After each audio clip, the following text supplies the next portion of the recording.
The case of a missing young woman working as an escort on Long Island, New York, on May 1st, 2010, will lead police to the discovery of multiple bodies of other young women, and over a decade later, to a man they believe is a serial killer. It all started when a woman named Shannon Gilbert called 911 in the early morning hours of May 1st, 2010. Shannon was panicked, telling the operator that someone was after her. But then she disappeared by the time police arrived. In December of 2010, an officer was searching for Shannon or her remains on Long Island's Gilgo Beach. He didn't find Shannon, but he did find the body of Melissa Barthelemy, who went missing in July of 2009. Days later, 3 more missing women's bodies were found. The 4 women's remains will become known as the Gilgo Four. Searches of Gilgo Beach and the surrounding area continued into the spring of 2011. 6 more bodies are found, none of them Shannon Gilbert. One of the victims was just a toddler. Disturbingly, some of these victims' partial remains had already been found before, one as early as 1996. Whoever had killed them had also chopped them up. Investigators continued to search for more victims and for the man who had killed them for over a decade.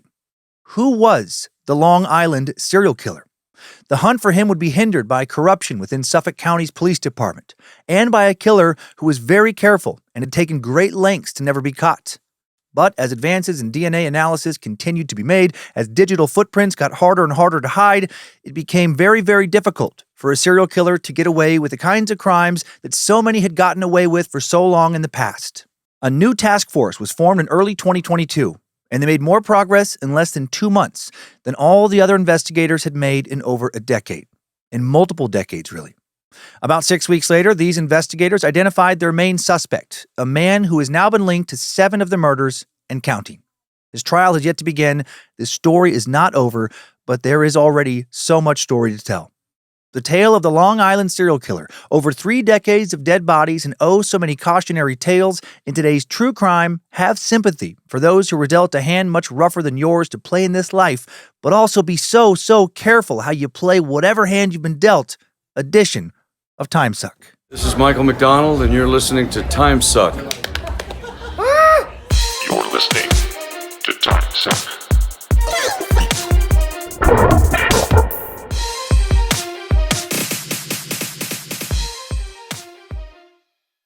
Well, happy Monday, and welcome to the Cult of the Curious. I'm Dan Cummins, the master sucker, unlicensed, and possibly mentally ill biofeedback therapist, Kamaja intentional community applicant, and you are listening to Timesuck. Hail Nimrod, hail Lucifina, praise be to good boy Bojangles, and glory be to Triple M. No announcements today. We've had a lot of blue skies this past week, and Coeur d'Alene this past week, and holy shit, does that feel good? I hope you are also getting that pillless, needleless vitamin D sunbeam joy injection wherever you are this week. Here we go.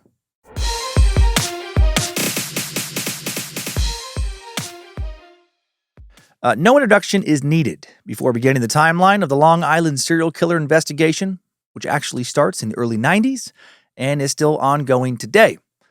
During the timeline, we'll learn all about the known victims, the details of the investigation, meet the main suspect who is currently charged with 7 murders. I won't name the suspect until the time at which his identity is revealed in the timeline.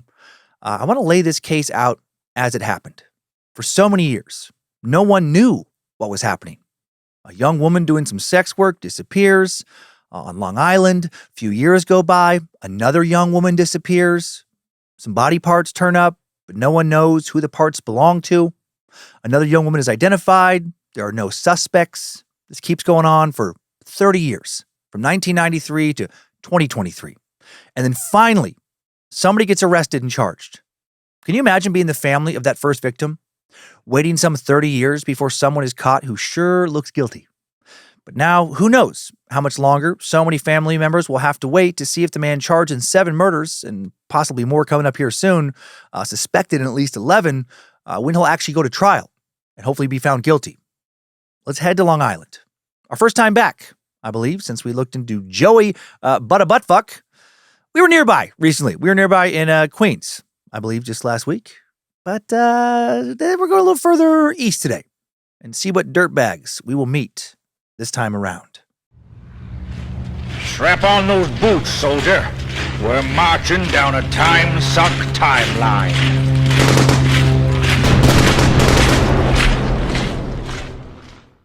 November 20th, 1993. Two hunters near Old Fish Cove Road in North Sea, a little hamlet in the town of Southampton in Suffolk County, Long Island, discovered the remains of 28-year-old Sandra Castilla.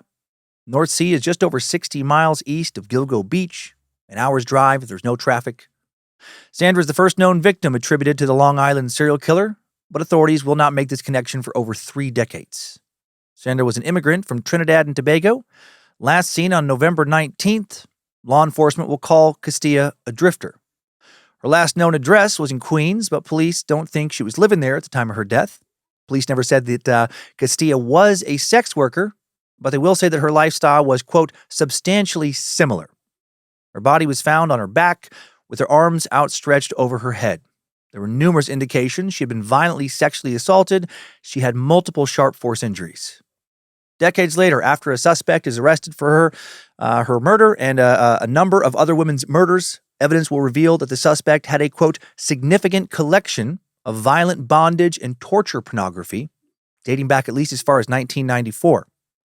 The images found in the suspect's hard drive included photos of women's breasts being, quote, mutilated, of vaginal torture, the sexualization of decapitated women, and extreme bondage. And these images, quote, notably and largely coincided with how the remains of Castilla were discovered. It seems as if someone decided to test out their torture porn fantasies in real life at the expense of Castilla's life. Hope I never stop being shocked and disgusted at people deciding to sexually torture and murder somebody else. Somebody who's never wronged them, somebody brutally murdered, because that fills the killer with joy and pleasure. So endlessly disturbing to know that people like that not only exist, but are experts at hiding in plain sight. April 20th, 1996. A pair of a young woman's severed legs are found in a garbage bag on Fire Island, also in Suffolk County, parallel to the south shore of Long Island. This victim will remain unidentified for over 20 years. June 28th, 1997.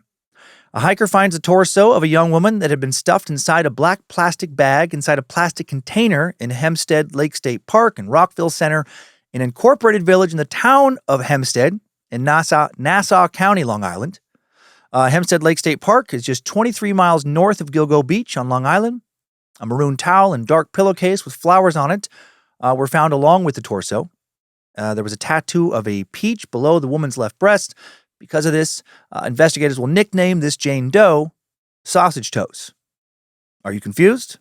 Well, you should be, because that doesn't make any sense whatsoever. Why would they nickname the victim Sausage Toes because of a tattoo of a peach? No, they nicknamed the victim Peaches.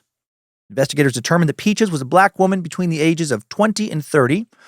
She had a scar indicating that she previously had a C-section.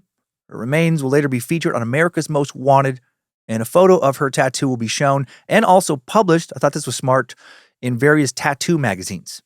And because of that, a tattoo artist based in Connecticut will come forward and recall the woman was visiting from Long Island with her aunt and cousin and said she was having some boyfriend trouble. But he won't be able to recall her name or the name of the boyfriend. Before I move forward, a little bit about Long Island and violent crime on Long Island. Long Island is technically made up of Brooklyn and Queens on the west side of the island, right? Queens, we were there last week, technically on Long Island. Also made up of Nassau and Suffolk counties on the central and east side of the island. But when people refer to Long Island, they tend not to be referring to Queens or Brooklyn. So when I talk about violent crime stats on the island, I won't include stats for Queens or Brooklyn. I will only be referring to Nassau and Suffolk counties. And in 1997, when these remains were found, 74 people died between murders and, quote, legal intervention, i.e. through being killed by police officers, in Nassau and Suffolk counties. For some reason, those two types of death are lumped together in the county stats from the 90s when it comes to causes of death inside of New York counties via health.ny.gov. And the years leading up to 1997 and following seem to reveal similar stats. So these first three bodies, one found in 1993, another found in 1996, a third found in 1997, they don't attract any particular attention. Just a few murders spread out over 5 years, roughly. 3 murders of around 370 total murders during this time. So no one at this point is thinking serial killer. Not yet. September 2000. 3 years since the previous victim. Another young woman's torso was found wrapped in garbage bags and dumped in the woods near the intersection of Halsey Manor Road and Mill Road in Manorville, a village in the middle of Long Island in Suffolk County. Manorville is 43 miles, about a 45-minute drive without traffic from Gilgo Beach. It'll take around 20 years to determine this victim's identity, and it'll take almost 25 years for someone to be charged with her murder. Again, at this time, this victim not connected to the previous victims I've listed, no one thinking serial killer.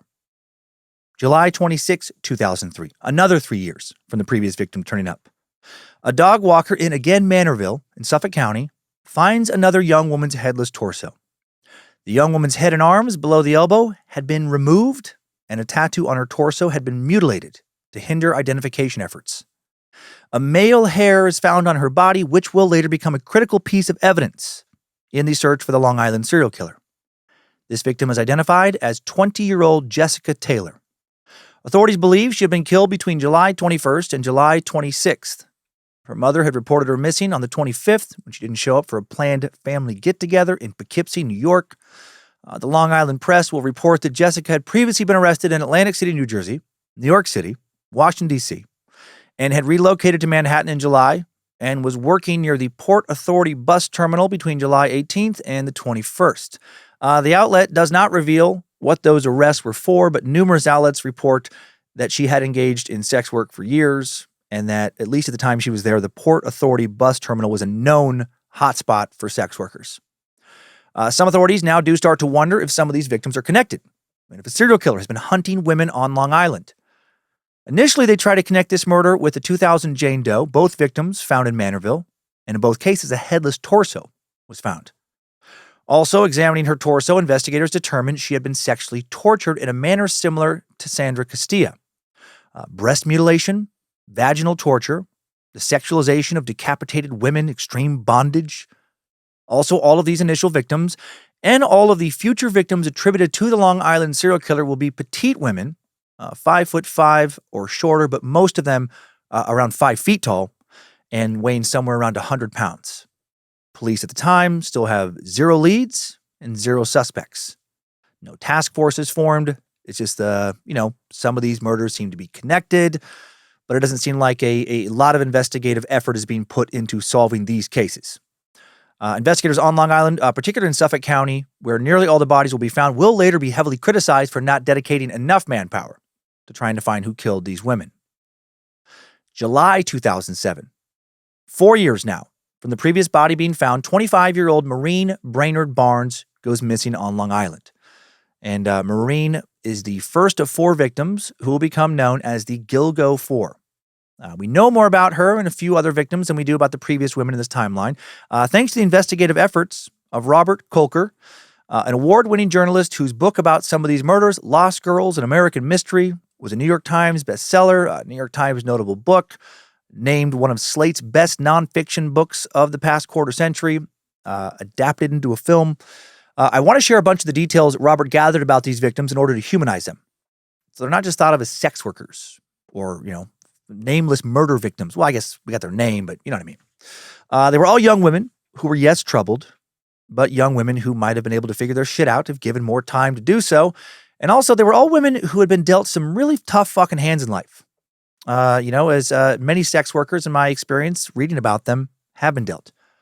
One of the reasons I don't like people who look down on sex workers or write them off quickly as being somehow deserving of their fate. So easy to cavalierly write them off as people who should have just made better choices if you haven't walked a mile in their shoes. So let's walk. Maureen Brainard-Barnes, born on June 14th, 1982 in New London, Connecticut, to parents Marie Ducharme and Bob Senecal. She would grow up in a 3-bedroom apartment in a federally subsidized housing development called Pequannock Village with her younger sister and brother, Missy and Will. Most of the time, for years, 5 days a week, her mom, Marie, would walk 2 miles to clean rooms at a motel on the side of the highway. Man, 2 miles there, 2 miles back, rain or shine, summer or winter. She would have driven, but her car almost never started. Maureen's dad, Bob, was in and out of her life, as so many dads in these sucks are, in and out of employment. He only stayed with the family from time to time, and when he was around, he didn't seem to provide much. He's described as mellow and immature, never wanted to take life too seriously, Probably should have taken life a little more seriously. He was quick with a Beavis and Butthead impression. Loved the Lord of the Rings movies. Worked in lumber, mostly a little bit as a mechanic when he did work. Bob treasured solitude, and he loved to go on long walks that gave him a chance to think. I guess he had to think about Beavis and Butthead and Lord of the Rings. Sadly, he will die on one of these walks on Marine's 21st birthday, no less, in 2003. He was walking on a train trestle late at night when he tripped, fell down, then drowned in some shallow water. I'm thinking he was probably drunk or something. Shortly after the Mohegan Sun Casino opened nearby in 1996, when Marine was 14, her mom Marie got a job there as a slot machine attendant. No longer walking 2 miles to clean motel rooms, she was now able to afford a down payment on a car, a tan Ford Taurus, and having that car allowed her to take a second job that she would drive to, cleaning offices. She was able to provide much more financial stability for the family, but also now she was always working, rarely home. And now it was on Marine to help raise her younger siblings, Missy and Will. Each week, Marie would get the three of them food from the grocery store, typically a stack of frozen meals like Elio's pizzas, chicken tenders, things that Marine and her siblings could easily heat up in the microwave. Marine and her siblings were pretty much raising themselves now, left alone to explore the woods behind the apartment complex, doing stuff like picking berries, walking on railroad tracks, running from the police when they'd get caught trespassing. Sometimes Marine would sneak into a local bar and a pool hall called American Billiards to shoot some pool, drink, and feel cool, feel older. Or she would throw a football around with Missy and Will in a big field right next to the apartment building. When the weather was warm, on some nights, the three of those kids would climb up on top of these sheds filled with lawn maintenance equipment for the apartment complex and just lay there and dream and stare up at the sky together. While her sister and brother loved sports and spent a lot of time practicing or playing sports, Marine was more artsy, much more into books. She also loved to write. She was creative. She'd scribble down notes about her dreams in a marble-covered notebook. She loved MySpace, used her profile to let others know of moments when she sensed things happening before they happened, like the death of her grandmother or a friend burning herself with a cigarette lighter. She was a deeply curious, young woman regarding the meaning of life. She would post questions on her profile like, is heaven a physical place or just a state of mind? Tell me what you think. She was sweet. She was smart, happy, full of hope regarding her future. She turned to books primarily for answers about life's deepest mysteries. The biblical book of Revelation fascinated her for a while. Then later on, she became obsessed with the Da Vinci Code, started reading anything she could find about the Illuminati. From there, she began reading anything she could get a hold of about the supernatural. I think she would have loved a lot of what we have covered here on Timesuck over the years, and definitely what we've covered on Scared to Death. She was cool. She was interesting. Marine believed that the answers to most of life's mysteries were attainable to anyone who was willing to truly seek them out. She loved to share what she was learning, what she'd been reading about in some book or online with her siblings, Missy and Will. She tried to instill in them the same sense of wonder about the universe. They never cared about that stuff as much as she did. Although school was easy for Marine, she didn't often get the best grades. She preferred to read what she wanted rather than study what had been assigned to her. And no parent was around to make sure she was, properly doing her homework. Very little parental supervision going on here. By the end of junior high, she started to spend less time reading, more time flirting with and making out with the boys who had started to shower her with the attention she certainly was not getting from her dad, who was almost never around, or from her mom, who was always at work. She developed curves and breasts early. She was naturally pretty. She didn't need makeup to be noticed. By the time she started Fitch High School, she was reveling in the attention boys were giving her. She had become less introverted, less introspective, more moody, impulsive, and when it came to the boys she dated, needy. When she walked into a room, her friends would say she made sure that the boys noticed her, and she would ignore the girls, which led to some drama at school. Jealous girls began to gossip about her, spread rumors about her, bully her. Got so bad she stopped going to school for a while, long enough for her mom to find out and fight with her about it. But because Marie was so busy with work and no other family was around and helping out, including her dad, there was only so much Marie could do, and when Marine was 16, she dropped out of high school altogether. She dropped out as soon as she had found out she was pregnant. She'd only been with her boyfriend, Jason Brainard-Barnes, for about 6 months, but they were in love. Or more likely, they were in lust, and had lust confused with love, like the young tend to do. Shortly after she became pregnant, he asked her to marry him, and she said yes. She was so happy. A justice of the peace will perform a brief ceremony at a courthouse in 1999 after Marine, just 17 years old now, had delivered their daughter, Caitlin. They moved into Jason's grandparents' place in Pawtucket. Then a few months later, Jason enlisted in the Army, Shortly after that, the young marriage falls apart, and the teen couple separate. There were no big fights or lawyers. It was amicable for what it was. They had rushed into it all. They just weren't right for each other. They were too young, right? An old story. Maureen and Jason decided that their daughter would live primarily with Jason and some of Jason's family in Mystic, where the schools were better. Maureen moved in with her sister now, Missy, who had also dropped out of high school, and who had also gotten pregnant. The two of them now lived in a low-income housing development in Groton called Branford Manor, once considered a grand experiment in suburban public housing, but by the time they lived there, a rough and rugged project in a struggling town. The place was Missy's, but she was happy for her sister to move in, share some of the expenses. And then soon, Maureen and Missy's brother, Will, also moved in with them, and the band is back together, but with some new members. Each of the teenagers have all had babies of their own now. Kids having kids. And now this trio tries to build a new life for themselves. Their own mother and father are both pretty much out of the picture now. Missy takes over the mother's role in some ways, or takes on the role of the mom they wish they had, cooking big meals for her siblings and the little ones on, Thanksgiving, Christmas, once a week. She would cook a big family dinner for everybody. Will, who had been a Fitch High School football star before his life got derailed when his girlfriend got pregnant, was now working as a mechanic at Midas, and he had become his sister's protector. If Maureen ever complained to him about a boyfriend treating her poorly, she knew the conversation would lead to her baby brother finding that guy and whooping his ass. Man, all this reminds me so much of that TV show Shameless. Man, kids raising themselves. Even though Maureen was the oldest, her sister and brother watched over her more than she watched over them. Maureen was the most sensitive of the three. She was the dreamer, the artist, the romantic, quick to take in a stray, whether that stray be a boyfriend or a pet. One morning, she brought home 2 stray kittens in from the rain. When Missy noticed they had fleas, told Maureen to get rid of them. Maureen refused, asking her sister how she could be so heartless. She went out, bought some special pet shampoo, came back and bathed them, even though they scratched the ever-loving shit out of her while she did. The dreaded cat scratches. Literally one of the main reasons I don't have a cat. They are cute. They're very cute. I love some cats I had growing up. But fuck, those scratches sting. Maureen had trouble holding down a job while she lived with her siblings. Her most promising job as a car dealer working at the nearby Foxwoods Casino ended in less than a year when she called in sick one too many times. She then delivered pizza for a while, but got bored with that and quit. She then ran the cash register at a local ShopRite, but got bored with that as well and quit. She started leaving her daughter when little Caitlin wasn't staying with her dad, with her sister Missy, when she'd go out for dates or just go out to the bar or whatever. Missy'd get pissed off, and then the little sister would lecture the big one about being more responsible. Little brother Will would play peacemaker. These confrontations usually left Maureen feeling guilty, and then she'd buy presents for Caitlin or bring home pizzas for Missy and her kids to try and make amends. Missy will also later point out that while her sister was not the most responsible parent, in no way was Maureen a bad mom, a bad sister, a bad aunt. She'll talk about memories of Maureen reading Shel Silverstein, aloud to her daughter Caitlin and later on to Missy's kids, or Maureen playing dress-up with Missy's daughter and the cat. She and Maureen and Will would all take their kids out together, get some grinders, sit in the park. She'd talk about Maureen filling her stacks of notebooks with poetry and rap lyrics.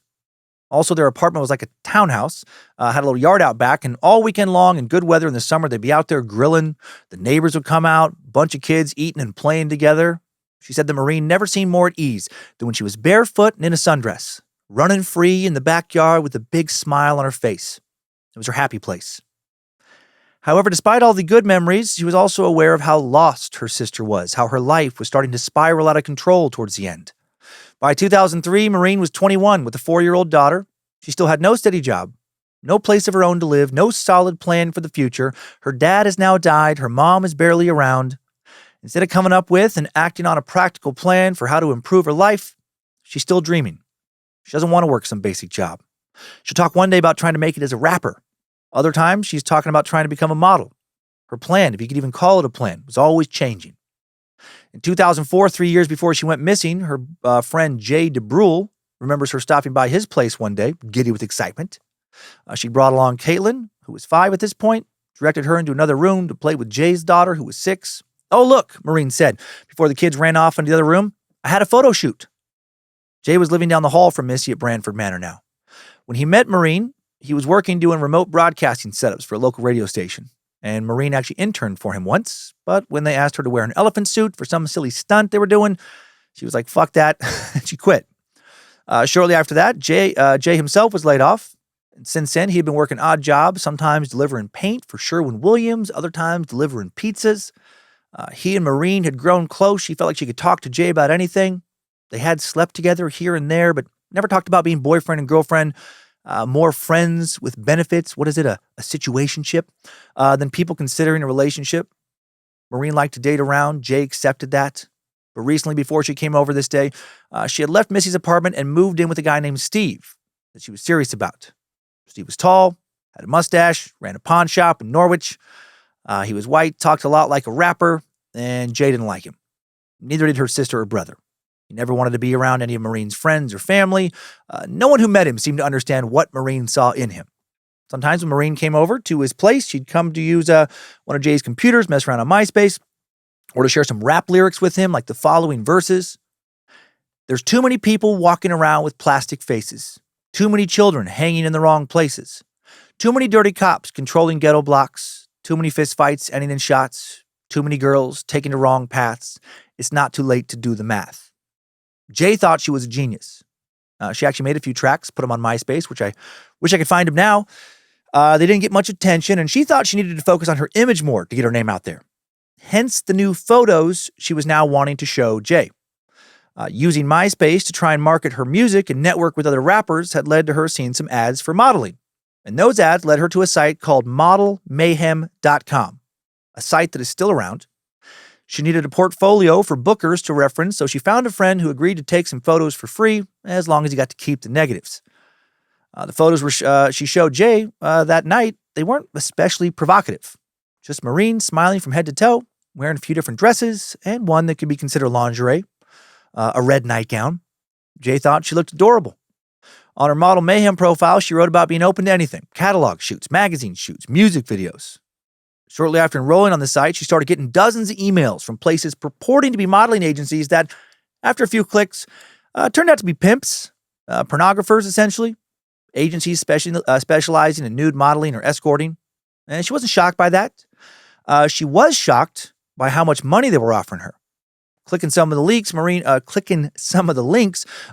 was, for example, pleasantly surprised to see how much live webcam stripping paid, with no sex involved. And so it begins. It was easy for her to see how much money she could make if she did have sex as well. And soon she decided that she was open to escort work, but she didn't want to sign on with an escort service. She didn't want to share any of the money she made. And this desire led her to Craigslist, where Maureen found women posting ads right where she was living, right there in Groton. There were women who were earning a living without needing to leave their homes, not having to share what they made with anybody, not a pimp, not an escort service, not a boyfriend, nothing, nobody. And this now led to Maureen, for the next few years, working on and off as an escort. She also, in the next 2 years, had another kid, a son Aiden with Steve, the douchebag from the pawn shop nobody liked. Not long after having the baby, she and Steve split up, and now she was sharing custody of both her kids with two different dads. Sometimes it was just her and Caitlin, sometimes it was just her and Aiden. Sometimes she had both kids, sometimes she had neither kid. Life was chaotic, stressful. When she doesn't have either kid, or when she can get her sister Missy to babysit, she's taking sex work clients. Sometimes she'll drive to New York City for several days worth of sex work, where she can make $1,000 a night. And that connects her with a lot of hard partying people doing a lot of hard drugs, mostly coke. Sometimes she tries to break away from it all, so take a job in something like telemarketing or work as a masseuse, but it never seems to last long. There's always more money in sex work than anything else she can find now. And she keeps what she's doing from her kids' fathers, from her brother, but her sister Missy knows. She'll tell Missy that the work doesn't bother her, that the men treat her well, but it's easy to see that the men always don't treat her well, and that the work is changing her, aging her, hardening her. She's no longer the artsy dreamer. She's a jaded businesswoman, a jaded soul in general. And she's starting to worry that something bad is going to happen to her. On her MySpace profile, she posted on July 5th, 2004, "Having serial killer dreams again. Love is hemorrhaging in my head, fading away with every beat. Maybe all it takes to keep alive is smoking it to death." 3 years later, in July of 2007, this dream will no longer be a dream. It'll be her life. Long after Maureen disappeared, her sister Melissa Can told a producer, This Missy here, Missy/Melissa, told a producer for the long-running TV show 48 Hours regarding her sister's life right before she vanished. She was getting evicted from her house. She needed to get some money. It was her last resort. These are all the jobs she called and applied for. Call center, data entry, the list goes on and on. She didn't turn to Craigslist because she wanted to. She turned to Craigslist because she felt like there was no way out. No one else would give her a job. I would add that no one else would give her a job that paid as much as sex work. She did have many other jobs, but the money was so much less. July 6, 2007, somebody using a burner phone calls Maureen on her cell phone. From July 6th to July 9th, there were a total of 16 interactions between Maureen and this client. On July 8th, Missy spoke to her sister for the very last time. She received a call from Maureen late at night from Penn Station in Midtown Manhattan. Maureen said she was going to take the midnight train home, but she never got on it. Maureen was last seen alive in New York City the following day, July 9th. She disappeared after checking into a Super 8 in Manhattan. A few days later, Maureen's family reported her missing in Norwich, and her sister told the police she did escort work. Missy said they were told, maybe your sister just ran away. Maybe she doesn't care about her kids. Officers later told Missy that someone had used Maureen's cell phone to make a call from Long Island. July 2009. 2 years after Maureen Brainard-Barnes goes missing, 24-year-old Melissa Barthelemy also disappears. Melissa had moved from Buffalo, New York to New York City to work as a hairdresser, and then when life didn't work out as planned, she started doing some escort work. She is another victim we know quite a bit about. So let's humanize another one of the young women the Long Island serial killer felt so comfortable raping, torturing, and murdering, whose remains he would toss out like they were literal trash. Melissa was born April 14th, 1985 in Buffalo, New York. Her mother had gotten pregnant with her when she was 16 and a sophomore at Seneca Vocational High School. Her dad, Mark, was a senior there.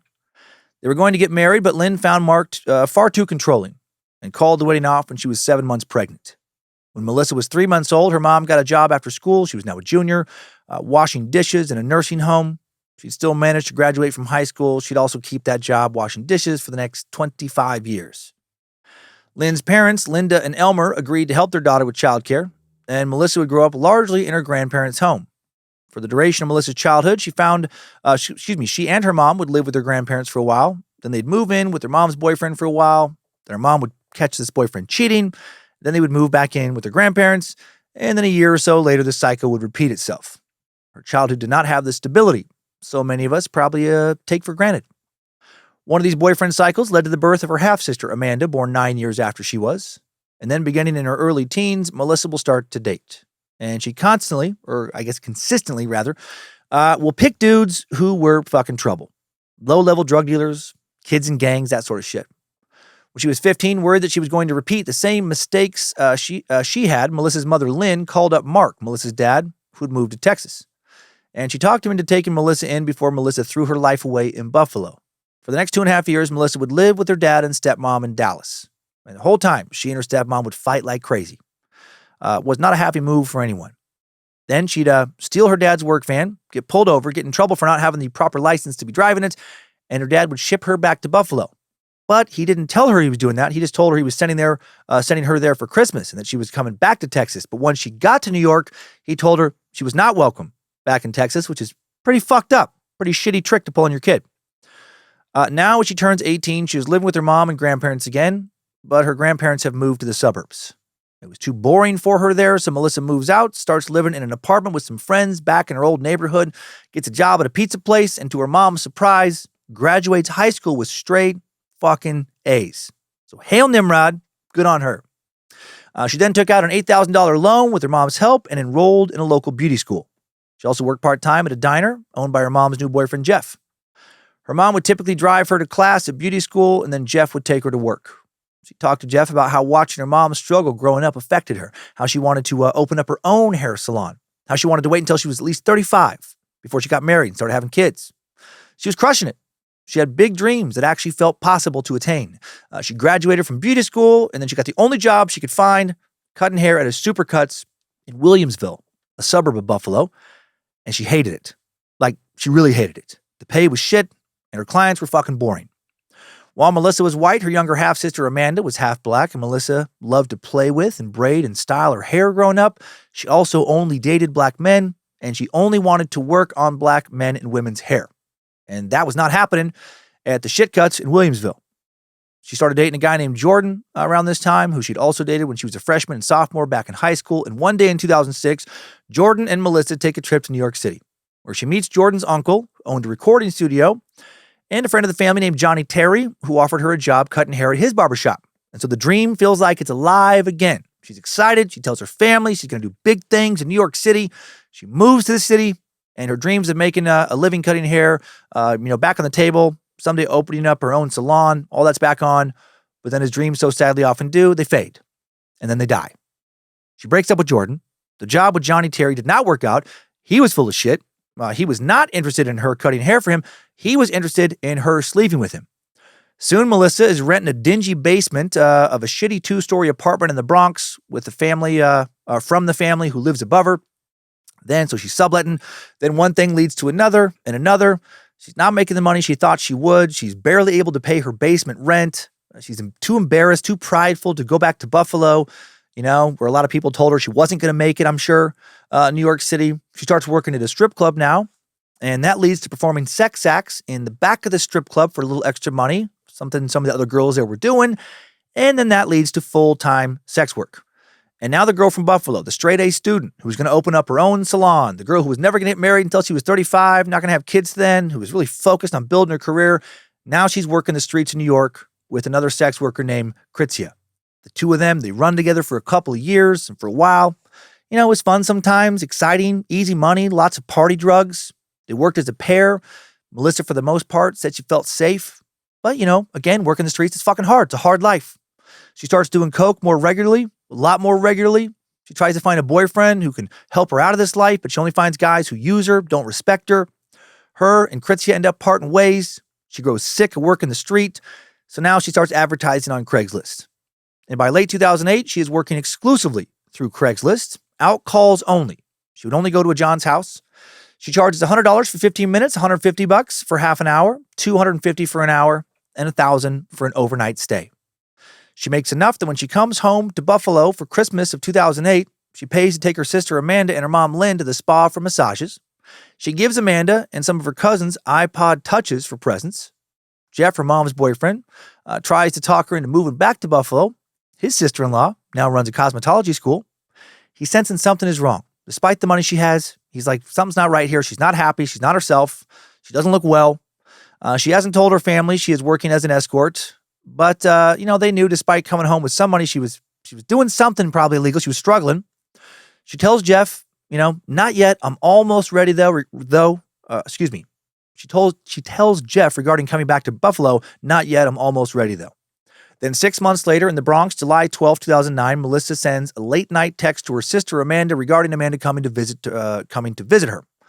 The next day, the security camera of her local bank records Melissa depositing $1,000 into her account. The proceeds, it is believed, from a date she had earlier that night. She withdraws $100 before heading out the door. Melissa is last seen alive that afternoon, sitting on the curb outside her building on Underhill Ave in the Bronx. Her phone records show a call to a guy she was dating who went by the name of Blaze that evening. Fucking Blaze.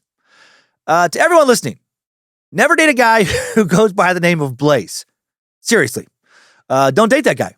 Don't fuck that guy. Don't even hang out with that guy. I promise you, you will not find a single example in all of human history of someone with a story that starts out with, my life was going nowhere. I was down in the dumps. Nothing was working out. But then I met Blaze. It's been nothing but smooth sailing ever since. Thank you, Blaze.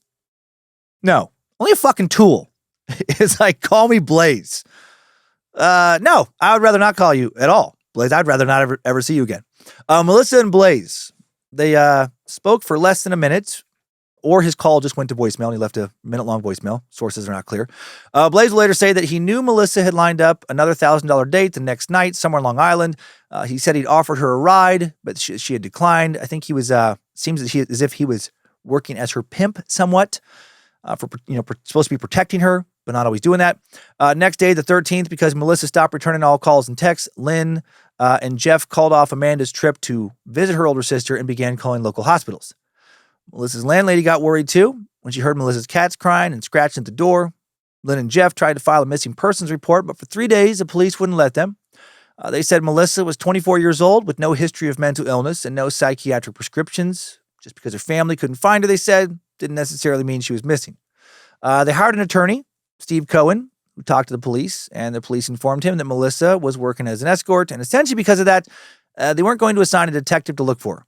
In their experience, these women were transient, unreliable, unpredictable, and when they went, quote, missing, they generally just didn't want to be found for some reason.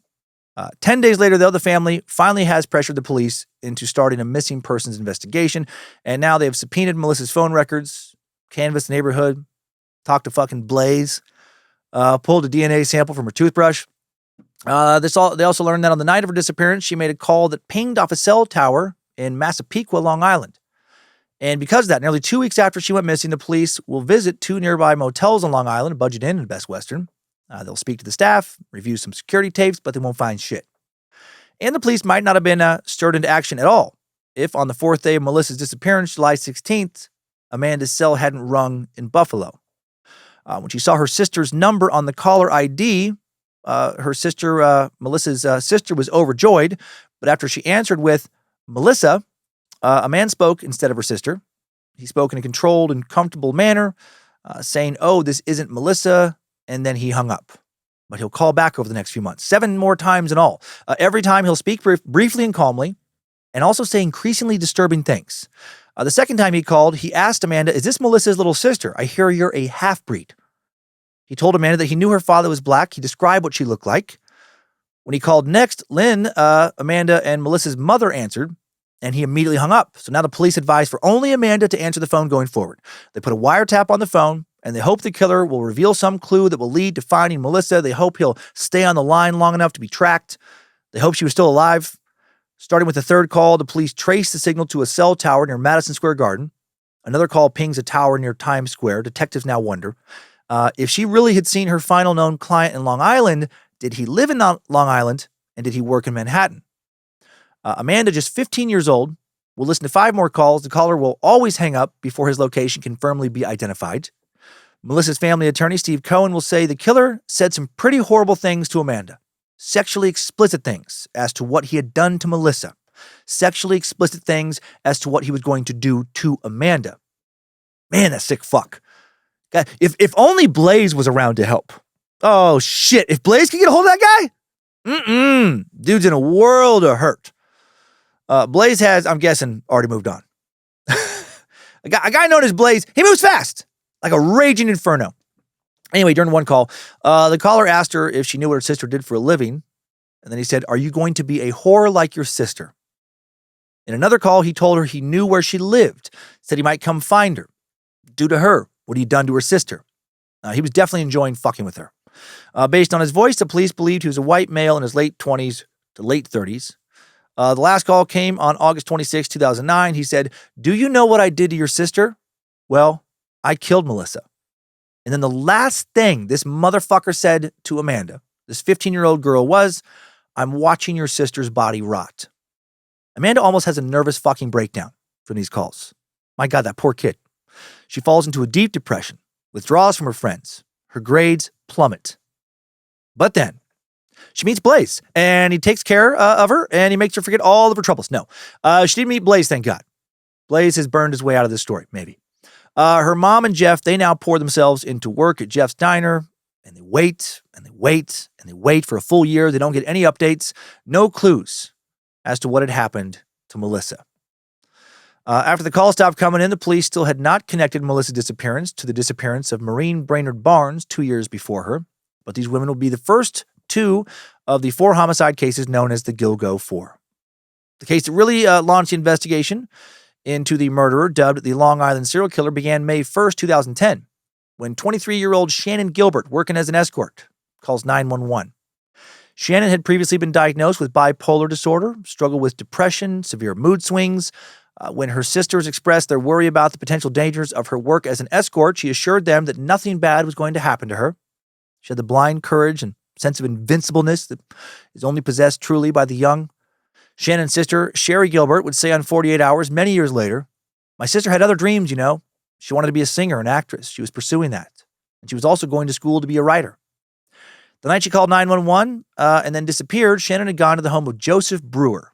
located in a gated community in Oak Beach, a census-designated place in Suffolk County within the town of Babylon on Long Island. She had met Joe through Craigslist. He'd responded to her ad just hours earlier. Joseph, then 46 years old, was an unemployed financial advisor who had just separated from his wife after he found out his wife had started fucking some dude named Blaze. No, sorry. I keep trying to quit you, Blaze, but I can't. I don't know why Joseph and his wife were separated. Maybe she found out he was sleeping with sex workers. Shannon's driver that night, Michael Pock, dropped her off at Joe's house around 2 a.m. Shannon had worked with Michael for months by this point. Michael, a little bit about him. He was born in South Korea in 1969, moved to the U.S. with his mom in 1974, grew up in New York City, then got a bachelor's in history from SUNY Binghamton, bounced around to different jobs, got married in 2004, then got arrested at the end of 2004 in Texas for passport misuse. He got caught smuggling people into the U.S., served 6 months in prison. His wife left him over that. Then he got a job from his brother back in New York, working at a pool hall. Then he got a job at an insurance company. And then he got a job as a driver for a prestige escort agency. And the first escort he picked up was Shannon Gilbert. He had driven her dozens of jobs by the time she goes missing. Shannon called 911 the night she went missing at 4:51 a.m. Her family believes something happened that caused her to panic and then flee the house she was at. Others believe, I think myself included, she was having some kind of mental health episode. Shannon's entire call lasted over 21 minutes, including long stretches of the call that are silent. Doesn't seem like that she realized the call was still on after just a few minutes. The full recording was not released to the public until May of 2022. Shannon will tell the 911 operator, "There's somebody after me," when she first calls, and these people are trying to kill me. Let's actually hear her say this. This is the beginning of her call. State Police, Trooper Fry. State Police. Yeah, there's somebody after me. I'm sorry? There's somebody after me. Where are you? There's somebody after me. Okay, where are you? There's somebody after me. Where are you, ma'am? I don't know. You're driving right now? No, I'm inside the house. I'm sorry? I'm inside the house. What house? I don't know. Can you trace where I am? I'm sorry? Can you trace where I am? No, I can't. What's your callback number you're calling from? Huh? What phone number are you calling from? Somebody's after me. Please. Are you in Suffolk County or Nassau County? I'm in Long Island. Where on Long Island are you? Okay. So the voice in the background at the end there is Joseph Brewer. He's saying, yeah, he wants to talk to you. This guy wants to talk to you. She then says, no. He says, go ahead and talk to her. For the next few minutes, the 911 operator just keeps getting Shannon, or trying to get Shannon to explain where she is in Long Island. Mostly Shannon just completely ignores the operator. Can be heard talking to two men, Joseph Brewer, Michael Pock. You can hear her say, stop, please stop, numerous times, but she sounds more irritated and confused to me than alarmed or scared when she says this. It does not sound like she is being hurt. Then you hear Joseph Brewer say, time to go. She says no. She asks them to shut the door. It sounds like they have opened the door, like, from what Michael will say later. They're trying to get her out of the house, trying to drive her away from this gig, for lack of a better term. For a minute or so, but she doesn't want to go. For a minute or so, it sounds like Joseph and Michael are trying to convince her, to get out of the house. She won't. About 3 minutes in, she suddenly asks someone, are you trying to kill me? No, are you going to kill me? Then she asks, why are you going to kill me? But again, she doesn't sound like she's being threatened. She sounds very confused, like possibly having a mental illness episode. Michael Pock says to her, come on, let's go. You're freaking me out. She says, out to the middle of nowhere. Shannon asks, what are you going to do to me? And she says, why? For the most part, you can't understand what the men are saying back to her. About 4 minutes in, a second 911 operator takes over the call, tries to get Shannon's attention, asks her what is happening, what is wrong, where is she, and she is not listening. Now Shannon asks Mike to get her out of there. Then right after asking Mike to get her out of there, she accuses Mike of, quote, being a part of this. You hear him laugh, you hear him say, I just met this guy. Then Shannon sprints out of Brewer's house, runs 0.2 of a mile down the street to Gus Coletti's house, this other just random fucking guy living in this gated community. The new 911 operator keeps asking questions. She keeps not responding. Again, I don't even think she realizes she's still on the line. You hear her running. Sounds like the phone is either in her pocket or her purse. Every once in a while, you hear her randomly scream. You don't hear anyone else. She bangs on Gus's door. He lets her in. She still sounds very, very confused, nonsensical, like she's maybe high on something. You hear Gus now, but not fully understand her. He asks her, "What's the matter? And is somebody after you?" He then asks if she's all right. She says, "I need help." But she won't say why she needs help. You hear her breathing heavy. You hear Gus ask, "What are you doing? Where are you going?" She doesn't answer. Instead, she takes off running again. Now he calls 911. So she's still on the line with 911. Now he has called 911. She runs another 0.2 of a mile to another house. And the owner of that home, a woman named Barbara Brennan, calls 911 at 5:30 a.m. So now there's 3 911 operators all dealing with the same thing, but they don't know that. Backing up to Gus's call with 911, he says, and let me just play some of his recording. Traffic Police 873 with location of emergency. Yes, I live at Oak Beach in the association. There's a young girl about 14 years old running around here screaming, and there's some guy trying to follow her. I'll just say real quick, she is definitely not 14, but that just speaks to how young she looks. The Long Island serial killer's type, definitely like small, petite, young-looking women. What's the address there? I'm at 17 The Fairway. All right, you have a description of the girl or the boy? Pardon me? Do you have a description of the girl or the boy? The girl is about 14 years old, got blonde hair, very small. The boy, I can't tell. He was into like a Suburban. What color? Black. Okay, so Michael Pock was driving a black Suburban that night. Gus is now able to give the police an address for Shannon's location, so that's good. But the police do not know that the girl on the other 911 call, Shannon's call, they don't know it's the same girl that Gus Coletti is talking about because she wasn't able to tell anybody where she is. Barbara Brennan on her 911 call says there's a young woman at the door who says she's in danger. You can hear Shannon knocking while she's saying this to the operator. She also tells the operator there's no way she's letting this woman in her house. She said her elderly mom is living with her. Barbara sounds old herself and sounds very scared. Also, for some reason, Blaze is with Barbara. He asked the 911 operator if she has heard his latest mixtape yet. She says she hasn't. Then he asked her if she would like to buy a copy of his mixtape or if she knows anyone in the music business. No, she doesn't. Sorry. I don't know why I keep talking about Blaze. Refocusing on reality now. After knocking on Barbara's door, not being let in, Shannon takes off running again. Now she runs into this marshy area with a bunch of reeds that can grow up to 12 feet in height, and she disappears. Her remains will later be found about 3/4 of a mile away, way out in those reeds. She still has her phone on. She's still with the 911 operator, who she's still not speaking with. About 6 minutes before the call finally ends, the last 6 minutes, you just mostly hear like breathing and sounds like she could be running through some reeds or some brush. But about 6 minutes before that, we hear her scream one last time, and it is pretty chilling.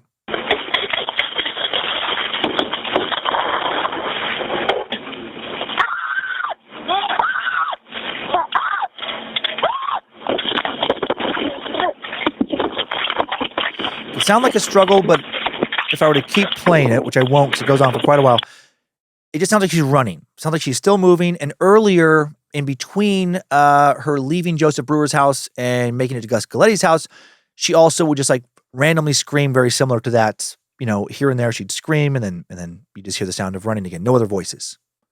Gus Coletti will later recall of his interaction with Shannon. It was like 5 a.m. I was in the bathroom shaving. All of a sudden, I heard screaming out here and banging on that door, yelling, "Help me, help me, help me." He said he opened the door, asked Shannon what was wrong, but all she would say was, "Help me, help me, help me." According to Coletti, when I said to her, "I called the police, sit down in that chair. They're on their way." She just looked at me, and then she ran right out the door. He said of Shannon's driver, Michael Pock, driving that black SUV, I could see a car come and stopping, coming a little bit and stopping. So it sounds like, he's following her down the road, trying to get her in the car. She's screaming and running and just freaked out. Then he said he spotted Shannon hiding under his boat. When he noticed her there, she suddenly ran out from underneath the boat, and then the driver started to follow her again. Shannon then, of course, ran to the home of Barbara Brennan. By the time the police arrived at 5:40 a.m., 10 minutes after Shannon was pounding on Barbara's door, Shannon and Michael Pock had both vanished. And the police would assume that she had left the area with him. Nope. According to the Suffolk County Chief of Detectives at the time, Dominic Verone, the local police who responded to Gus Coletti's call, they didn't know about Shannon's lengthy 911 call. 48 Hours reported that her call was transferred from the county to the New York State Police. That's why that second operator took over. when she could not provide an exact location. It would take almost a month for the local police to connect her call to the missing persons report that was filed by her family in New Jersey, where Shannon lived. Shannon's sister Sherry didn't learn she was missing for 2 days, not until Shannon's boyfriend called her to say that she hadn't come home. She was dating Blaze. No, I don't know why. Why I just keep wanting to fucking interject him. By the time Shannon's family started looking for her, she'd already been missing for 8 days. They spoke to about a dozen people, tried to put together a timeline for her last night. Learned that Shannon and her driver left the city shortly after midnight, May 1st, 2010, to go to that gated community in Oak Beach where she disappeared. And then, you heard what happened next. The police were now focused on 3 men, Joseph Brennan, Michael Pock, and a random doctor who had inserted himself into the investigation. Joseph Brewer told 48 Hours he had solicited Shannon, but not for sex. Oh, of course not. Yeah, right. What did you solicit her for? To play a fucking really late night game of cribbage? Shut the fuck up. Brewer said he didn't know why she became afraid because he didn't do anything to her. He just wanted her to leave his house and brought the driver in to get her to leave. He said the last time he saw her was when she was running out of his house towards his neighbor, Gus Coletti. And I got to wonder if Brewer didn't slip her some kind of drug or just gave her some drugs that she voluntarily took, and that's why she became so disoriented and confused. Coletti said that when he saw Michael Pock, he said Michael was looking for Shannon. Also, when Coletti informed Pock he called the police, Pock said, "You shouldn't have done that." Not sure why, maybe just because, he's working for an escort agency. In a text message with the producer for 48 Hours, Pock said he, quote, never touched her, had nothing to do with Shannon's disappearance. The Suffolk County Police will say both Pock and Brewer passed polygraphs and were ruled out as suspects. The Suffolk County Police would search Brewer's car and his house, find nothing incriminating. Brewer will later tell reporters that he did not have sex with Shannon and just wanted her company. Bullshit. He also denied involvement with drugs of any kind. Bullshit. Dr. C. Peter Hackett, the third suspect, a resident of the same Oak Beach community Brewer lived in, and a retired ER doctor, inserted himself into the case when he called Shannon's mom, Mary Gilbert, May 3rd, 2010. He told her Shannon had also ended up at his house before she disappeared, and he claimed he ran a halfway house for people who wanted to get off the street. He also said that Shannon had left with her driver and that he was worried about her. But that doesn't make sense. The police were there 10 minutes after Shannon ran off. If Michael's car was at this doctor's house, why didn't the police notice it? When Shannon's sisters came to Oak Beach to search, Hackett now denied ever calling Mary Gilbert. Also said he had never seen Shannon. So what the fuck is happening here? In letters to 48 Hours, Hackett admitted that he did call Mary Gilbert, but it was later in the week, and he did so at the request of friends who were searching for Shannon. He wrote, "At no time did I suggest I had ever met her or rendered medical care of any sort to her." Also denied ever seeing Shannon to the press. Mary Gilbert had a friend record her confronting Hackett about lying, who said, "I never saw her, I never met her, all this stuff about a rehab or something. I don't have a rehab. I don't do rehab." 48 Hours will obtain phone records from Mary Gilbert, which confirmed that Hackett did make a call to her, May 3rd, 2010. 48 Hours went to Hackett's house to ask him why he changed his story, and Hackett explained, "Because I couldn't remember my story." Seriously, a person gets a lot of phone calls. What? Chief of Detectives Dominic Verone will say that Hackett was not a suspect. He said the calls were strange, but not out of character for this dude because, quote, he's an individual who likes to get involved. Some call him a storyteller and an exaggerator. We certainly believe that he may have called to offer resistance. So this is a fucking old, fucking lonely guy just inserting himself into shit because he's fucking bored, I guess. Exaggerate. So a liar, a guy who fucking likes to talk a big game. Fuck is wrong with people? Who is this old weirdo? Why would you try and insert yourself into a case like that if you don't know shit? What are you doing? Just shut the fuck up. Get a hobby if you need something to do. Learn to play guitar. Learn a new language. See how far you can swim out in the ocean. Go offer to produce Blaze's next mixtape. The police did an extensive search for Shannon, but months passed with no sign of her. However, the search for her and her mother Mary's efforts to keep that search going will eventually lead to the discovery of numerous bodies and the formation of an investigation into, a serial killer. June 2010, jumping ahead a month now. 22-year-old Megan Waterman was a young single mom from Scarborough, Maine, who did escort work. She was the third of the Gilgo Four to go missing and also the youngest. On June 5th, a burner phone that was just activated that day called Megan. Later that night, at 1:31 a.m., early in the morning of June 6th, the same burner phone contacted Megan. Security footage captured Megan leaving a Holiday Inn Express in Hauppauge, Long Island, around the same time. This was the last time Megan will be seen alive. Megan normally had somebody come with her on the calls, but she went alone this time. Cell phone records later placed Megan's phone in a Long Island neighborhood called Massapequa Park, another key location in this case. Megan will later be determined to be another victim of the Long Island serial killer. And she's another victim that we know a bit about, so let's meet her as well. Megan Amelia Waterman, born in Portland, Maine, January 18th, 1988. And what a fucking shit show she was born into. Jesus. When she was born, her mom, Lorraine, was drinking a lot, living in a low-income apartment in Portland she paid for with government assistance. She was unemployed, having recently quit her last job working at Burger King. Also living in this apartment was her older brother, Greg. It was not her mom's older brother, but Megan's older brother, Greg. So her mom, Lorraine's first child. And Megan and Greg's father, a man also named Greg. Really wanted to say her dad was Blaze, but held back. Also living with her mom and dad when she was born was her dad, Greg's new girlfriend, Karen. Big Greg and Karen were sleeping in the living room on the floor. Lorraine, little Greg, and Megan were sleeping in the apartment's one bedroom. What the actual fuck? So her mom, her baby brother, her dad, and dad's new girlfriend all living together in a one-bedroom apartment when she is born. Sounds a bit less than ideal, just a little bit dysfunctional. Sue and Lorraine's mom, Muriel, little Greg and Megan's grandma, heard this living arrangement was not going well. And I do love that the story now has a Blaze and a Muriel. That's not a pairing you come across often. Lorraine had always been pretty much the bane of her mom Muriel's existence. Her other 5 kids had grown up fine, but Lorraine, always a problem.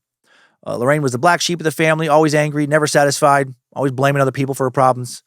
Now Muriel is hearing that Lorraine is smacking little Greg, hard, that Megan's diapers are never getting changed. She's just lying in her own filth for hours and hours as a newborn. Someone saw Greg crawl next to an open gas oven with heat pouring out of it.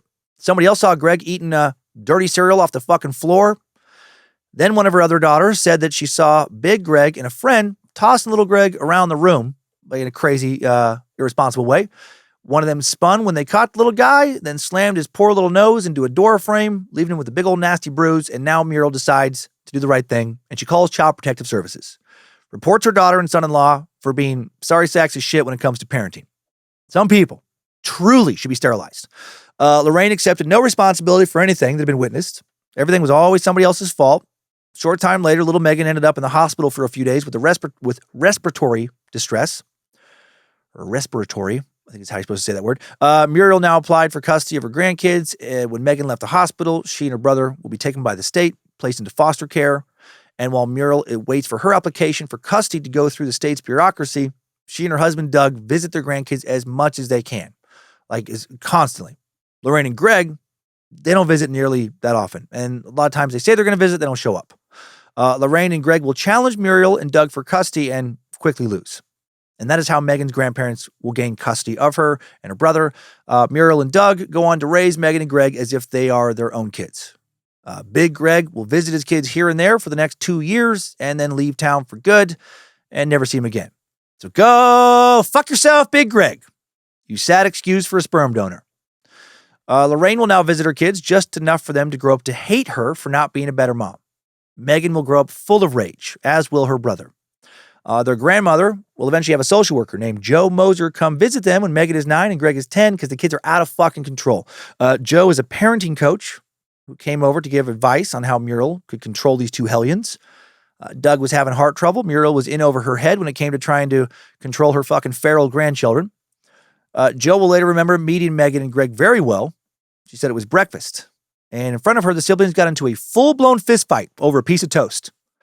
Screaming, punches to the face, hair pulling. And it seemed that was just a normal way for them to live. And she noticed that Megan was holding her own against her older brother. Muriel told Joe that these kids were, way out of control. They would not hesitate to tell anyone to go fuck themselves. Teachers, neighbors, their grandparents. They didn't care. A couple alley cats disguised as human children. Joe noticed that Muriel was becoming a big softie as far as raising them. She'd, get after her kids, 1 minute, her grandkids. The next, she's telling them they can have whatever they want.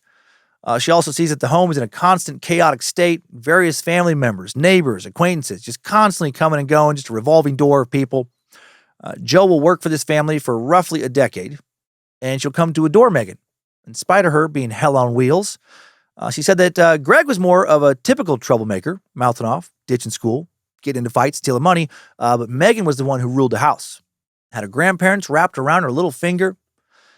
She said she was both so tough and so sensitive. You know, she's telling her Joe 1 minute that she needs her grandma or doesn't need her grandma, you know, hates her grandma. The next, she's crying about how much she loves and does need her grandma. Megan at school is becoming more vicious than her brother. He'll get in fights, but no one really seems to fear him. Megan, however, will get the police called on her for the first time in first grade. Second grade, she's diagnosed with ADHD. Fifth grade, she transferred from Reiki Elementary in Portland to a school for troubled kids called Prep. Then she gets nearly kicked out of the entire public school system in Portland when she attacks a classmate, tries to hold their head under the water in the swimming pool, thinks it's funny. She basically gave zero fucks. Friends remembered her being fearless. For example, in the summers, Megan and other kids would sneak into a local hotel's pool. She was a kid doing crazy dives into the water and then daring other kids to do them after her, making fun of them when they wouldn't. One time when she was 12, she was running around the pool and her swimsuit was starting to slip off. Some guy there complained that she might as well be naked. So she took the entire swimsuit off and then cannonballed into the pool. She was that kid. Social worker Joe Moser thought that Megan's bravado was a big facade. She thought she was deeply insecure, angry about her parents neglecting and then abandoning her, and just full of self-loathing. What seemed to enrage Megan the most was the word no. The refrain of Megan's preteen and teenage years was pretty consistent. I don't care. I'm going anyway. You can't make me. I'm going to go back to school, beat the shit out of so-and-so. By the time she was a teen, most close to the family believed her grandma Muriel was now way too frightened to rein her in. Everyone would hear Megan's threats of, Jesus Christ, I'll kill you in your sleep. I'll stab you to death. I honestly think they were scared of her cousin Jessica Small will later say. If she wanted something, she'd be like, I want this. And they'd hand it right to her. Muriel would hear Megan pitching a fit, try to put her foot down sometimes, but then Megan would, fly into a fit of rage, maybe throw something at her, maybe hit her. Then Muriel would say, Megan, I don't have the money, but take my last $5. Her aunts and cousins were appalled at this. Megan's Aunt Ella remembers asking Muriel, why do you pay her to be bad? After 10 years of working with her, Joe observed that Megan was still an unfulfilled child, angry, wounded, still feeling like she wasn't getting what she deserved out of life. She'd also become a romantic, looking for love, looking for somebody who accepted her despite her flaws. And her grandparents weren't enough. Them indulging her only made her more insecure, more needy. In some ways, she had both inferiority and grandiosity going at the same time, Moser said. Those were the two elements. I can do anything I want, and I'm a piece of shit. Just before Megan finished junior high, her grandparents moved from Portland a few miles away to the south, settling in Scarborough. Moved into a rundown, single-wide trailer there on the western edge of the town in a dumpy trailer park called Crystal Springs. Little Greg did not want to move with them. He didn't want to leave his friends, and he would spend the last few years of high school living in group homes, living with other relatives, and living on his own. Megan, in her new locale, is labeled as being white trash by her suburban classmates immediately. She started off Scarborough Middle School in regular classes, but was in special ed classes by the end of the school year. When she started Scarborough High the following year, she was placed in the alternative school for troubled kids, a place kids there called the Basement. She also quickly met the local cops her freshman year. She was arrested for shoplifting several times, ended up in a jail for kids called the Youth Center, a.k.a. Juvie. Local officer Doug Weed. Oh, fuck yeah, bro. Officer Weed. He arrested her for the first time in October of 2002 when she was 14 for harassing another local girl, taunting her, probably fucking beating her up. Then in 2004, a neighbor filed a restraining order against her. She's out of control. In June of 2005, she gets busted for possessing drug paraphernalia. In 2006, her grandma Muriel calls him after she busted out of rehab, showed up at her place. Officer Weed had developed a soft spot for her because she had had such a shitty childhood. He would usually let her off with nothing but a warning more often than not. When Megan turned 17, she dropped out of high school, went to go live with her grandma again. Shortly afterwards, she got busted for shoplifting alcohol, then busted again for stealing a credit card a customer had left at the bagel shop she's working at. She used it to go on a shopping spree for a friend's baby shower. And then the wild child is pregnant before she turns 18. The father, a 32-year-old guy named, can you guess? That's right, Blaze. You knew I was going to say that, but it wasn't Blaze. No, his name was DJ. And he already had another kid he was not helping raise who was living in New Hampshire. And Megan barely knew this guy. They met at some kind of club, fucked in the bathroom, and then she was pregnant. Megan would give birth to a healthy baby girl in the summer of 2006 named Liliana, and now being a mother calms Megan down. She's no longer so angry and so reckless. She moves back in with her grandparents in that Crystal Springs trailer park. She's no longer taking advantage of them. Not at first, anyway. Her brother Greg will later say Megan loved her daughter. Liliana was everything to her.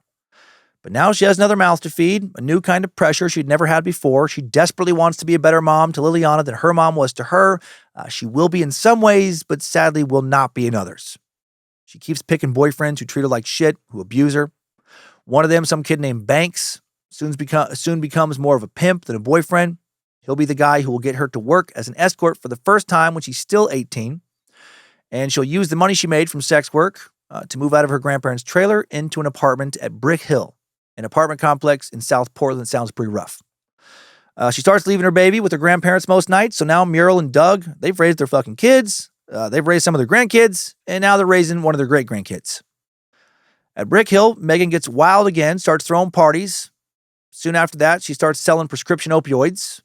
Also starts snorting a lot of coke, starts doing a lot of Molly. She leaves her pimp boyfriend Banks after he had beaten her again, starts dating a friend of Banks who went by the name of Vibe, who was also a fucking pimp because he was a real mellow fellow. For fuck's sake. Vibe, who was her same age, was also a drug dealer who drove a custom Cadillac with TVs in the headrest that I guess impressed everybody. Of course Vibe is a pimp and a drug dealer. God damn it. It's Blaze 2.0. Blaze and Vibe might actually have mixtapes out there somewhere. Soon, with Vibe pimping her out, Megan is making up to $1,500 at a night. And anyone listening, never date or fuck a dude named Blaze or a guy named Vibe. Nothing ever comes from hooking up with Vibe. In the spring of 2009, Vibe, who was from New York, took Megan to Long Island for the first time. Ahead of the trip, they posted some ads for her on Craigslist. Trip went well. Soon they were heading back to New York. But then in October now, an undercover Nassau County detective on Long Island responds to one of her ads and busts her for prostitution. Doesn't bust Vibe because he's not there. That same trip, she gets robbed by two different Johns. Also, Vibe is not there. He doesn't get robbed. What the fuck is Vibe? Why isn't he protecting her? What kind of fucking pimp is he? It's almost like this motherfucker is not dependable. In late 2009, an old friend of Megan's goes to visit her, happens to see Vibe beating the shit out of her, not surprised, grabbing her by the hair and punching her face bloody. Fucking Vibe did that? What? She calls an ambulance, went with her to the hospital. Megan refuses to press charges against Vibe, and then she never speaks to the friend that helped her again. In April of 2010, Vibe leaves her after she and a friend snorted a bunch of his coke that she was supposed to sell for him. Then the following May, Vibe gets arrested for dealing. Good. But then the charges get thrown out because of an improper warrant. Bad. The day Vibe is released, May 31st, 2010, Megan greets him at the jail. Then the next day, the two are planning another trip to Long Island, where Vibe is going to pimp her out again, but not protect her or do fucking anything because he's a lazy piece of shit. June 5th, a Friday afternoon, Megan takes a bus from Portland to Long Island. Vibe had left a few days earlier to visit some family in Brooklyn.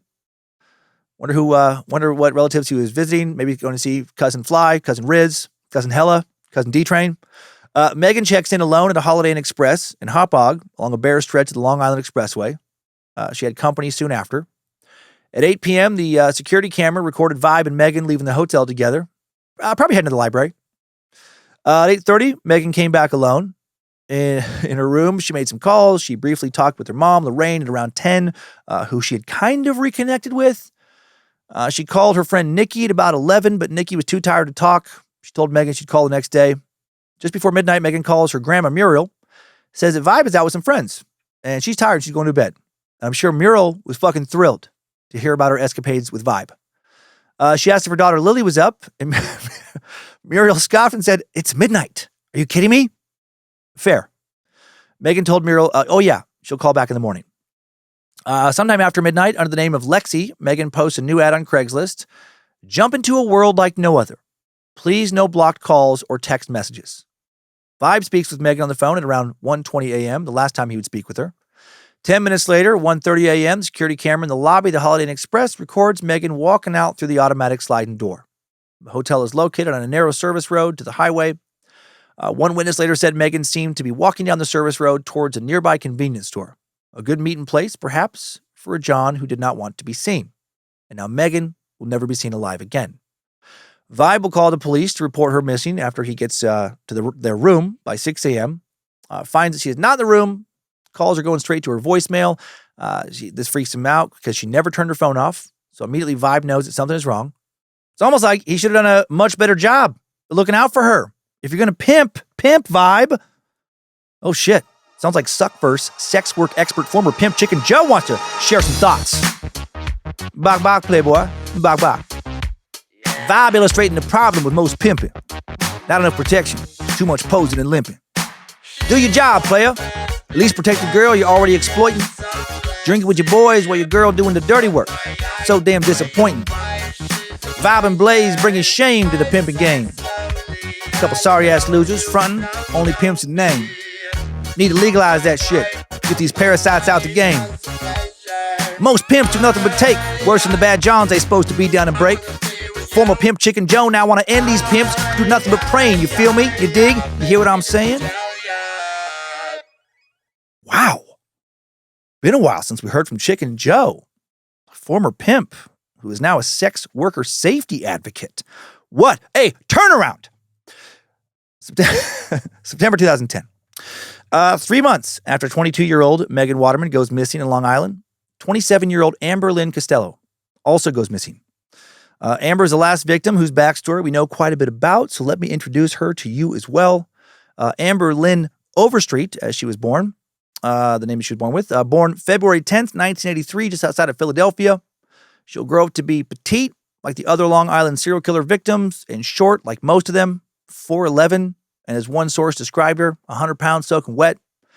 She had one sister, Kim, 6 years older than her, and her parents, Margie and Al. They did adore their two little girls. Her dad was a baker. Her mom was a waitress when the two met in Bristol, Pennsylvania, about 50 miles outside of Philly. Shortly after Amber was born, the family moved from Pennsylvania back to North Carolina, where Al is from. Al reconnected with his dad for the first time in years. Amber's sister, Kim, will remember fun family dinners with a bunch of cousins she had never known. First, they lived several hours away from Wilmington in Gastonia, a working-class town next to Charlotte, where Al had found work in some knitting mills nearby. Life was pretty idyllic in North Carolina for a few years, until Amber and her family's life will be derailed forever by a pedophile. Amber's family was renting the garage apartment of another family's house when it happened. A 26-year-old neighbor named James, offered to take Kim and Amber and another girl to play tennis at the local park. And Al and Margie, much to their regret later, will allow this. Another PSA here. If you have young girls and a 26-year-old neighbor dude offers to take them somewhere, anywhere, without you present, that guy can fuck right off. Might be harmless, but why risk it? Holy shit, would that set off some alarm balls in my head? And alarm bells. On one of these outings, James grabbed Amber. Her age is not listed for when this happened, but she was in grade school, and I believe she was in early grade school. He took her out into the bushes, and so it began. He raped her. The family isn't sure how long the abuse went on, but later, Margie will catch James, this 26-year-old motherfucker, and her grade school daughter in bed together, nude, and she calls the police. Amber's parents and her sister will remember what comes next a bit differently. Kim thinks James went to jail, and her dad also went to jail for shooting him. But Al says, yes, he bought a shotgun, threatened to blow James's brains out, but the police stopped him before he could. For some reason, no formal charges against James will be filed. No arrest record for the incident appears to exist today. The Overstreets now move immediately, and the entire family falls to pieces. Kim said that Amber blamed her mother, Margie, for not protecting her from James, and Margie blamed herself. She was so riddled with guilt, she ended up hospitalized from a nervous breakdown. Then when she got out, her and Al separated. She and Amber moved first to Charlotte, later to Wilmington, bunking in an aunt's house there for a while. Kim stayed with her dad, Al, for a while, but then moved in with the friend's family when he went to jail for too many DUIs. Being raped by James didn't just scar Amber emotionally, it apparently scarred her physically as well. Fuck. Several friends and family members will say that she told them she couldn't have kids because of what James had done to her. That motherfucker. Reason 10,000 why I would love to see these pedophiles executed. They do so much damage. When Amber was in junior high school, her parents got back together. Then Al moved to Wilmington, North Carolina. Then they all moved to Wilmington, North Carolina, then to Florida, then back to just south of Wilmington, living in Carolina Beach in a housing project there called Nesbitt Courts. Kim's first baby, a girl named Marissa, will be born while they live at Nesbitt Courts. Amber and her friends will race home to play with her. Kim is almost 20 when Marissa is born, which will make Amber almost 14. Kim's baby daddy is a kid from the neighborhood named Mutiny. She'll have 2 more kids with him, though another boyfriend will end up raising all 3 when Mutiny doesn't stick around. What a fucking theme here. Just dudes not fucking being good to women, not sticking around. Al got a job at Krispy Kreme, making the donuts early in the morning. Margie worked part-time managing rental properties, helped look after Kim's child and children. Margie is a stone cold alcoholic by now. Slender with shoulder-length hair that had turned prematurely gray, Margie kept cases of Old English, in the pantry, and would sip from a warm 40-ounce bottle bright and early every morning to start her day. Oh, fuck. Another PSA. Do not start your day with Old English. Do not start your day with 40 ounces of malt liquor. Nothing. That's a recipe for disaster. Meanwhile, Amber is doing pretty well, surprisingly at this time. She's earning A's and B's in school. She's skipping class here and there, but nothing serious yet, not getting in a lot of trouble. Despite having several kids when she was young, Kim is still able to pull off going to college at the University of North Carolina, Wilmington, where she will study sports medicine for a little while also working 2 different jobs. Working at Bojangles. Praise Bojangles! Except this is not him. This is a fast food restaurant. And she's also waiting tables at Freddy's Italian-American Grill. Her freshman year in college, she will meet a woman named Teresa. The two went to the same psychology class. Teresa seemed to be killing it in life. Wearing fucking nice clothes, driving a nice car, married to a man in the military who she rarely saw. He was rarely home. Running her own business, an escort business. Around the time Kim meets her, both of her parents suffer health problems. Al has to have surgery for some fucking tumors growing along his acoustic nerve in his head. Margie has a perforated ulcer, for fuck's sake. Just shit stacked on shit with this family now. Now on top of everything else, Kim is playing nurse to both of her parents. Neither is able to work. Overdue bills are piling up. Kim's afraid her life is about to completely unravel. She's not making enough to pay for school and raise her kids and take care of her parents. She's exhausted. She can't work any more hours. What's she going to do? She's a pretty girl. She considers working at a strip club.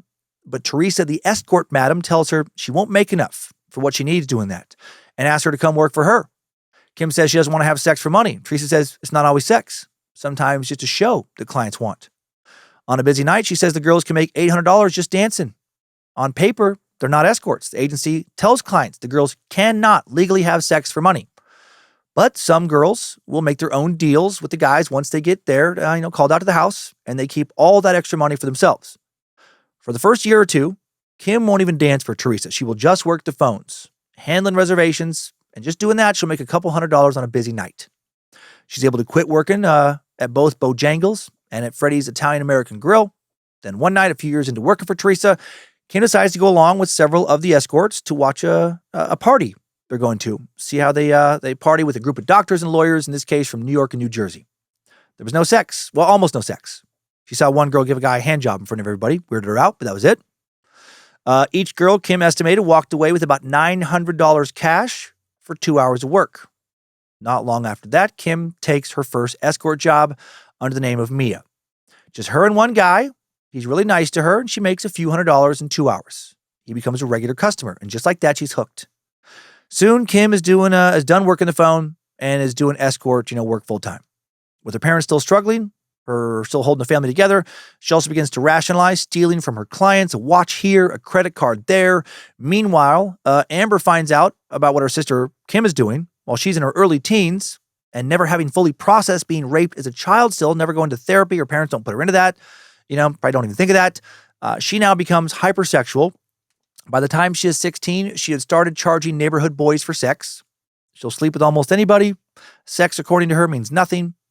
Then by the time when she turns 18, Amber joins her sister to work at Teresa's escort service, which is called Co-ed Confidential.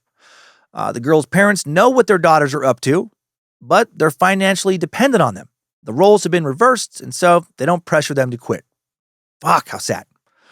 Also, as time goes on, Teresa the madam starts to invite all the girls working for her to more and more parties she's throwing. Like not with clients, but just like parties. And the drugs are flowing more and more freely. All sorts of drugs, from weed to acid to Molly to Xanax to coke to crack to heroin to meth. All of it. And Kim and Amber are doing all of them, including experimenting with smoking fucking crack, smoking meth, experimenting with shooting up heroin. Another PSA. Don't fucking smoke crack. Don't smoke meth. Don't shoot heroin. Don't date guys named Blaze. Don't date guys named Vibe. Don't let single childless 26-year-old dudes take your young daughters to play tennis. So many fucking horrible decisions. Soon, shit like it tends to do when crack enters the picture, starts going off the fucking rails for these girls. Pretty soon, Kim is selling coke. She's stealing from parties.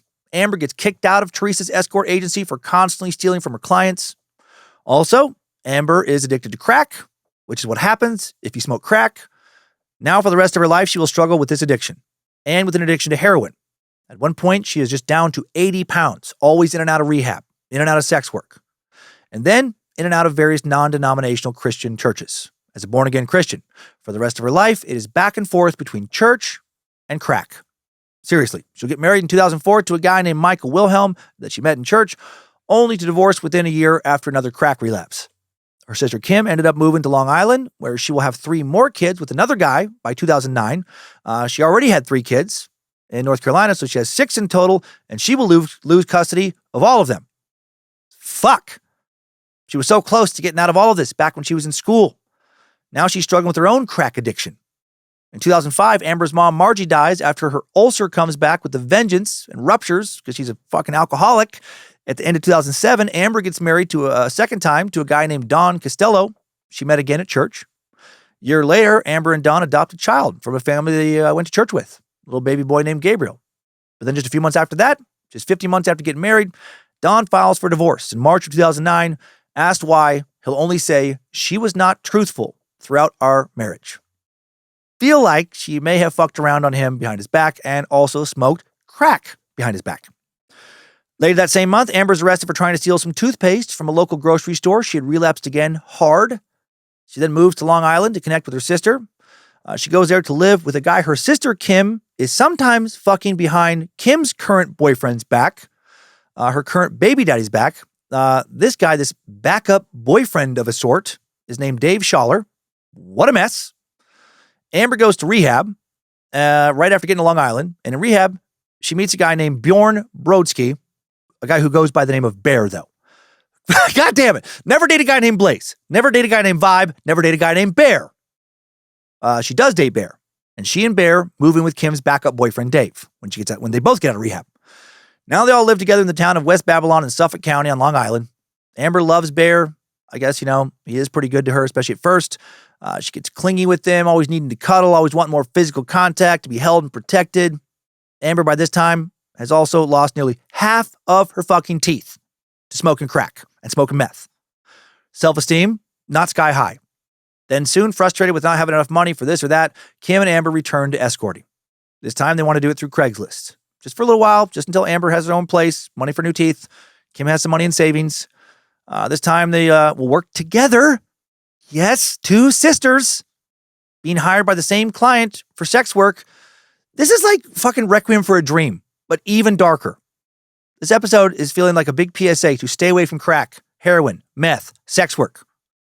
This is honestly why I wish sex work was legal and regulated, right? No government will ever stop it, not ever. There's a reason it's called the world's oldest profession, so why not make it safer for those who choose to do it?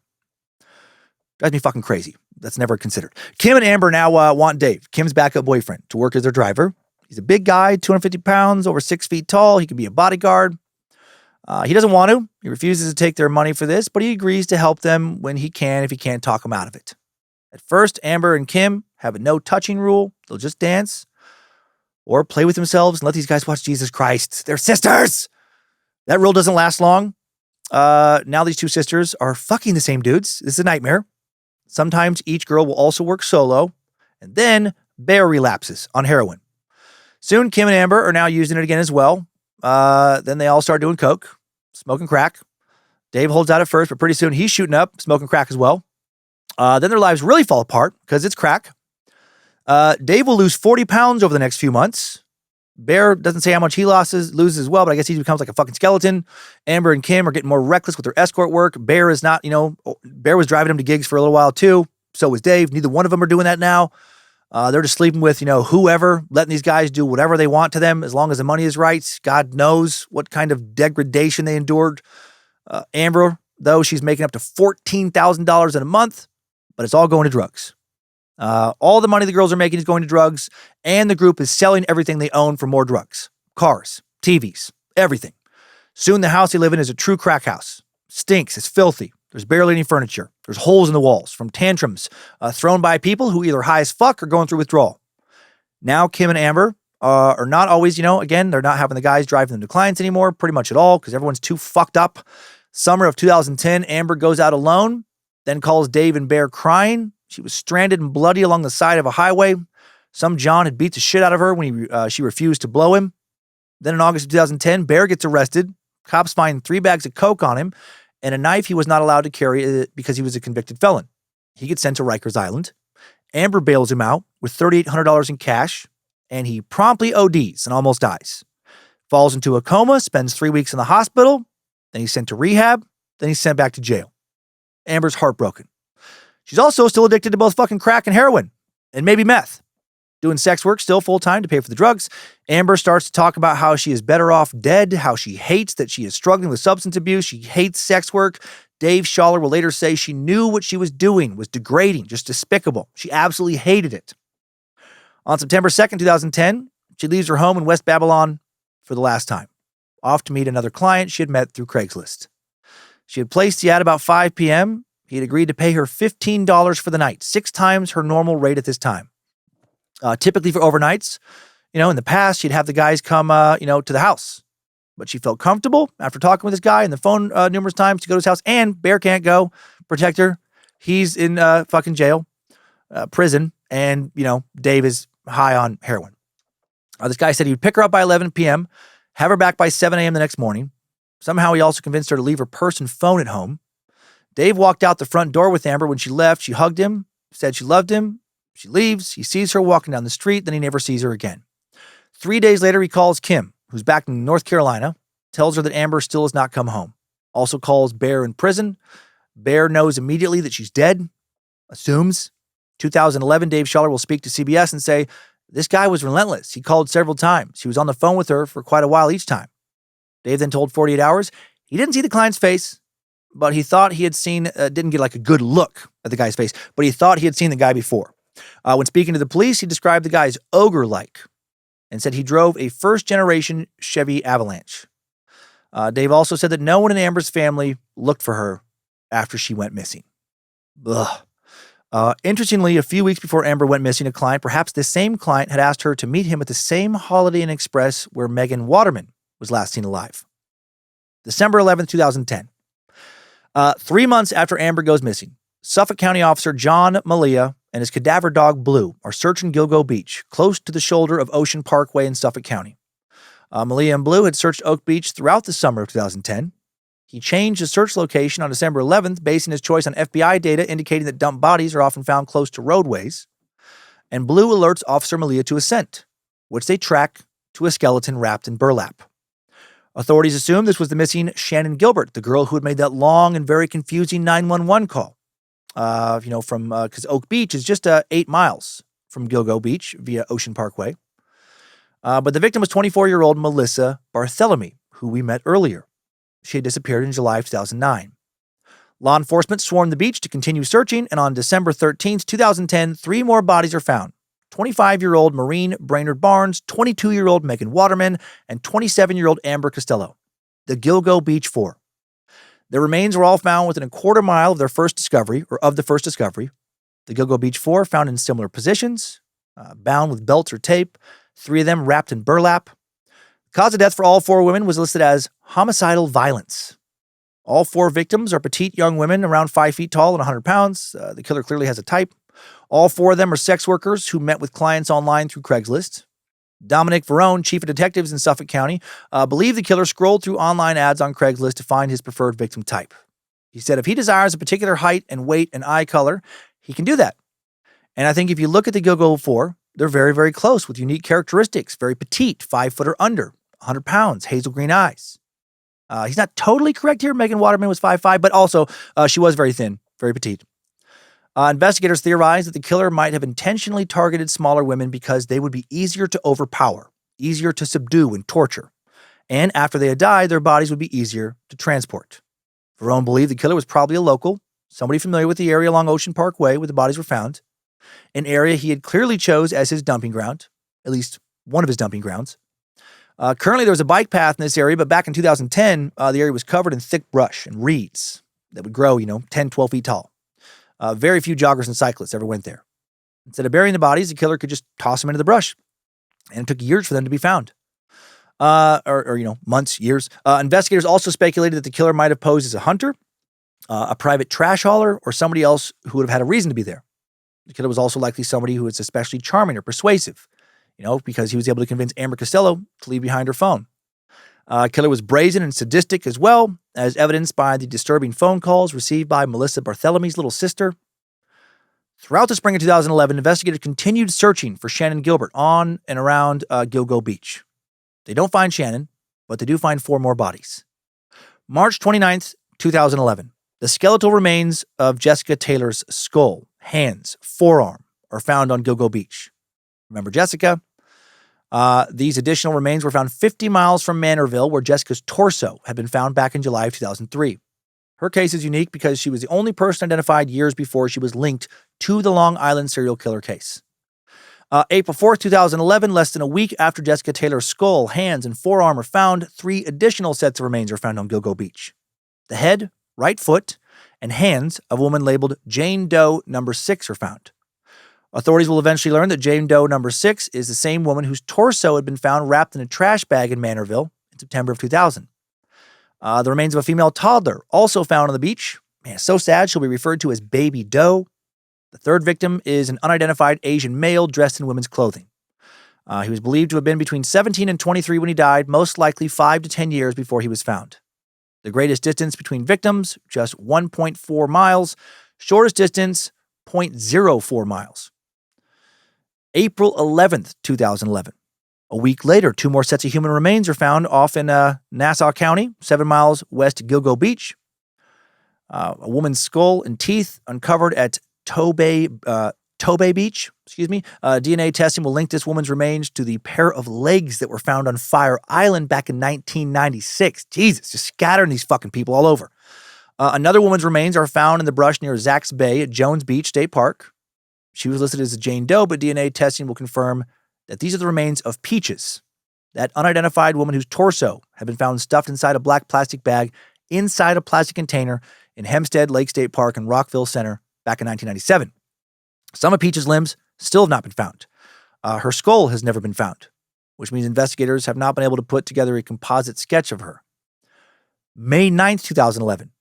A month later, the police speculate that the victims found in 2000 and 2003, Jane Doe No. 6 and Jessica Taylor, were murdered by a second unknown serial killer. But then, November 29th, 2011, police announced, never mind, we do think that one person was probably responsible for all 10 of the murders, and that killer almost certainly from Long Island.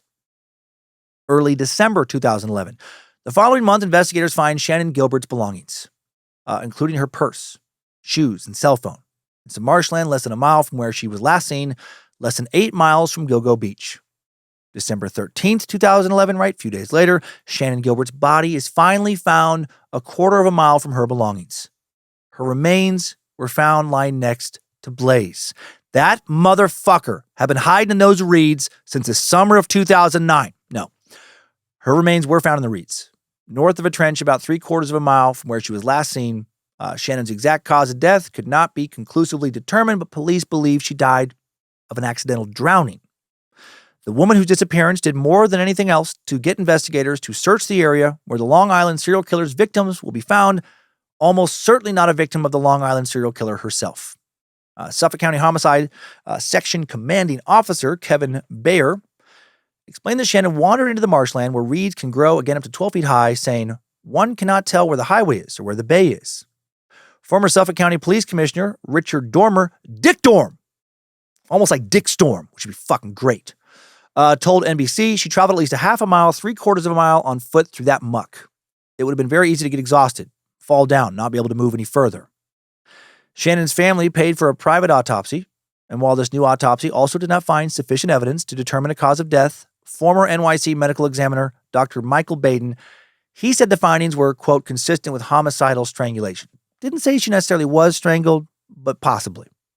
Family attorney John Ray said at a press conference, there is no evidence whatsoever that Shannon Gilbert died a natural death. but that's not exactly true.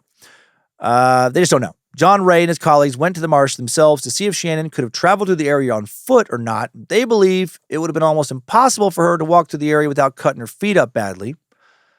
But she was wearing shoes. The family also believes that police should have done more to investigate Dr. Peter Hackett, right? That fucking weird neighbor. Chief of Detectives Dominic Verone explained that the police didn't know about Dr. Hackett's mysterious phone call until months later. 48 Hours asked if he believed Mary Gilbert's statement that Hackett called on May 3rd, 2010, said her daughter had been staying at his house, and Verone said, I don't believe he said that, and I would be amazed as to why wasn't that brought to our attention. Why weren't they screaming that, clamoring that? Fair. 48 Hours found that Mary Gilbert did report the phone call days after Shannon's disappearance, but Mary was required to file the report in New Jersey for reasons I don't fully understand. Not in Suffolk County. It's all very confusing. Attorney John Ray, I mean, they are very close to New Jersey, but still. Attorney John Ray filed a wrongful death suit against Dr. Hackett, claiming he improperly treated Shannon. According to 48 Hours, Dr. Hackett was known to provide medical treatment out of his house. 2 neighbors signed affidavits attesting to that. One claimed Dr. Hackett gave him a prescription, injectable steroid. Another said Hackett provided prescriptions for various residents of Oak Beach. Hackett admitted to treating friends and neighbors, but denied treating or seeing Shannon. 2022. Suffolk County Police said about Shannon's death, quote, based on the evidence, the facts, and the totality of the circumstances, the prevailing opinion of Shannon's death, while tragic, was not murder, and most likely not criminal. Was she possibly murdered? I mean, yeah, maybe, but by whom? The cops showed up in that gated community where she was found within 10 minutes of her knocking on a resident's door. And by the time they got there, her driver already gone. He wouldn't have had time to strangle her. Then also take her body almost a fucking mile out into those thick reeds, into that muck, that deep mud, water, then run back to his vehicle. And in the 911 call, after she knocks on the second house's door, it just sounds like she's just running and running and running and running. So she might have ran out into the fucking reeds. She might have been having a mental health crisis or high on something or both, and then gotten disoriented, fallen down, and drowned. I mean, crazier things have happened. She did not sound well to me at all in her final call. Sadly, Shannon Gilbert's family will experience further tragedy when less than 5 years later, her sister, Sarah, stabs their mother, Mary Gilbert, to death in July of 2016. This is insane. Sarah will be convicted of murder and sentenced to 25 years to life in prison. This fucking family is cursed. Like her sister Shannon, Sarah also struggled with very serious mental health issues, whereas Shannon was bipolar. The then 27-year-old was previously diagnosed with schizophrenia and had spent, much of her life in and out of mental health facilities. In the months leading up to Mary's horrific death, Sarah had drowned her pet puppy and also threatened to kill her 8-year-old son. Then on July 26, 2016, she stabbed Mary with a kitchen knife 227 times. Holy fuck. She stabbed her mom 227 times with a kitchen knife in Mary's Ellenville, New York apartment. Sarah also then stripped off all her mother's clothes and smashed her head in with a fire extinguisher. She didn't just kill her mom. She fucking disintegrated her mom. Why did she do that? She told the jury that she believed at the time that her mom was evil and deserved to die. Somehow she will not be found criminally insane for this murder. She tried to blame the murder on her mom practicing, quote, witchcraft and black magic. And she said that the black magic adversely affected her growing up, which is something that a schizophrenic person would say.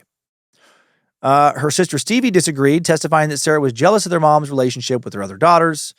Sarah was apparently the black sheep of the family. An unnamed juror would tell the Daily Freeman why they came to the decision they did about her mental health. They said, we feel that she has mental health or mental illness, but was also aware of what she was doing.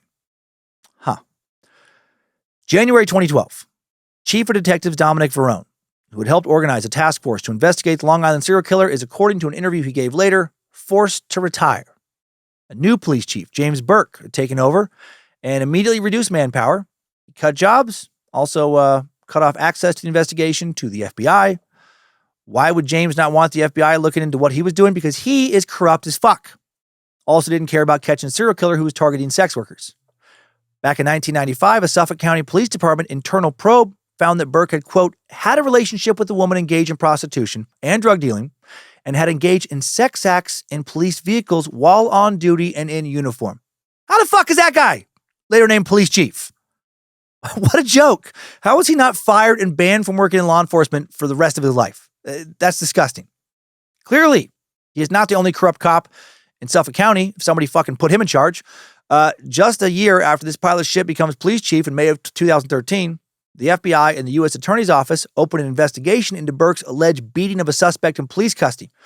Somebody who, when handcuffed, he had fucking punched and kicked in the head. And there was a cover-up and then a coercion of witnesses afterwards. Burke was then charged with assaulting Christopher Loeb after Loeb had been arrested for allegedly breaking into Burke's unlocked vehicle and stealing, get this, quote, a gun belt, ammunition, box of cigars, and a bag containing sex toys and pornography. What's happening? Burke pled guilty to reduced charges in February of 2016. Then on November 2nd, 2016, he is sentenced to 46 months in prison for that shit, with another 3 years of a supervised release after he gets out. He will serve 22 months in prison before being released November of 2018. And then, a year and a half ago, August 22nd, 2023, Burke is arrested at the Vietnam Veterans Memorial Park in Farmingville, Long Island, still in Suffolk County, after he whipped his dick out in front of an undercover park ranger and asked that person to suck it. The then 58-year-old tried to leverage his status as a former law enforcement official to get out of getting in trouble. He is charged with offering a sex act, public lewdness, indecent exposure, and criminal solicitation. Not sure if Shit for Brains has been sentenced for any of that or not. There has not been any new articles about him since that arrest. So that kind of fucks up the investigation a little bit. This guy being a fucking moron. Backing up now to the Long Island serial killer timeline. December 13th, 2016. 5 years after the last victim's remains were found, authorities announced that DNA evidence has determined that Peaches is the mother of baby Doe, the toddler whose remains were found April 4, 2011. Mother and daughter also were wearing similar gold jewelry when they died. Man, it's so sad. Somebody killed both mom and daughter, chopped them up, dumped them both out on the beach like trash. September 12, 2017. Almost a year later, Suffolk County homicide prosecutor Robert Biancavilla, there we go. Robert Biancavilla, Parmigiano spaghetti, revealed that a convicted killer may be responsible for one or more unsolved murders connected to the Gilgo Beach investigation. That past July, 51-year-old John Bitrolf had been convicted of murdering 2 sex workers found beaten to death in the 90s. 31-year-old Rita Tengridi, found dead on November 3rd, 1993, in a wooded area of East Patchogue, Long Island. 20-year-old Colleen McNamee, killed January 30th, 1994, found in a wooded area south of the Long Island Expressway.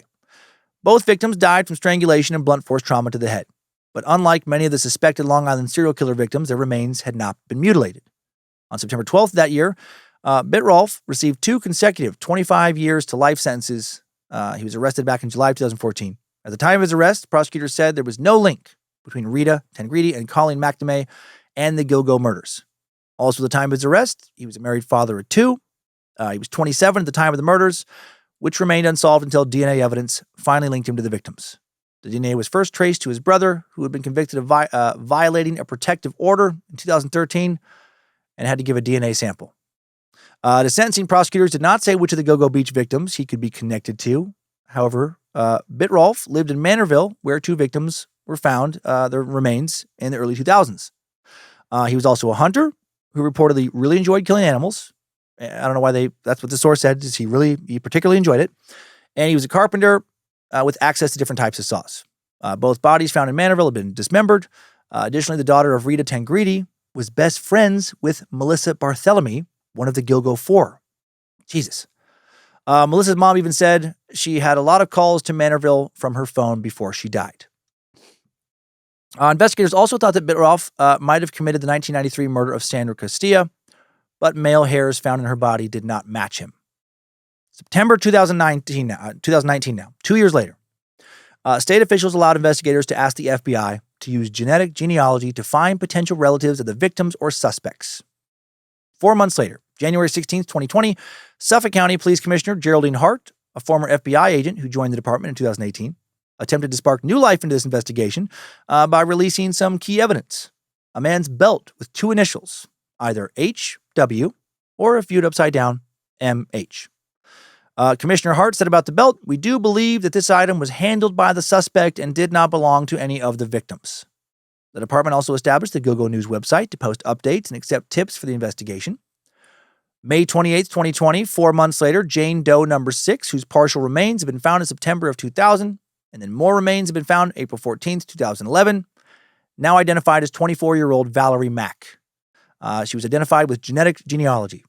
Valerie, who also went by the name of Melissa Taylor, working as an escort in Philly when she went missing in 2000, last seen by her family in Port Republic, New Jersey. Valerie's partial remains first found in Manorville on Long Island. Rest of her remains found April 4th, 2011 near Baby Doe and near the unidentified Asian man. May 29th, 2020. Very next day, new case added to the GoGo News website. The torso of 25-year-old Andre Jamal Isaac found in an abandoned lot in Auvergne, Queens, almost 20 years earlier on December 17th, 2002. At the time, officers responded to an anonymous tip that there was a body in a plastic bag on Beach 63 Street near the boardwalk. Inside the bag was a partial human torso with no head or extremities. Spokesman for the medical examiner said at the time that it was a male torso. Additional testing was needed to determine age and other info. Andre's frozen head was then found in the ice of a pond in Mauritius, a hamlet in Suffolk County, Long Island, January 25th, 2003.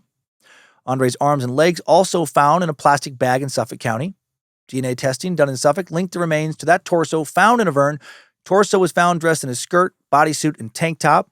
Andre was known to perform as a drag queen under the stage name of Sugar Bear. His mom lived on Long Island.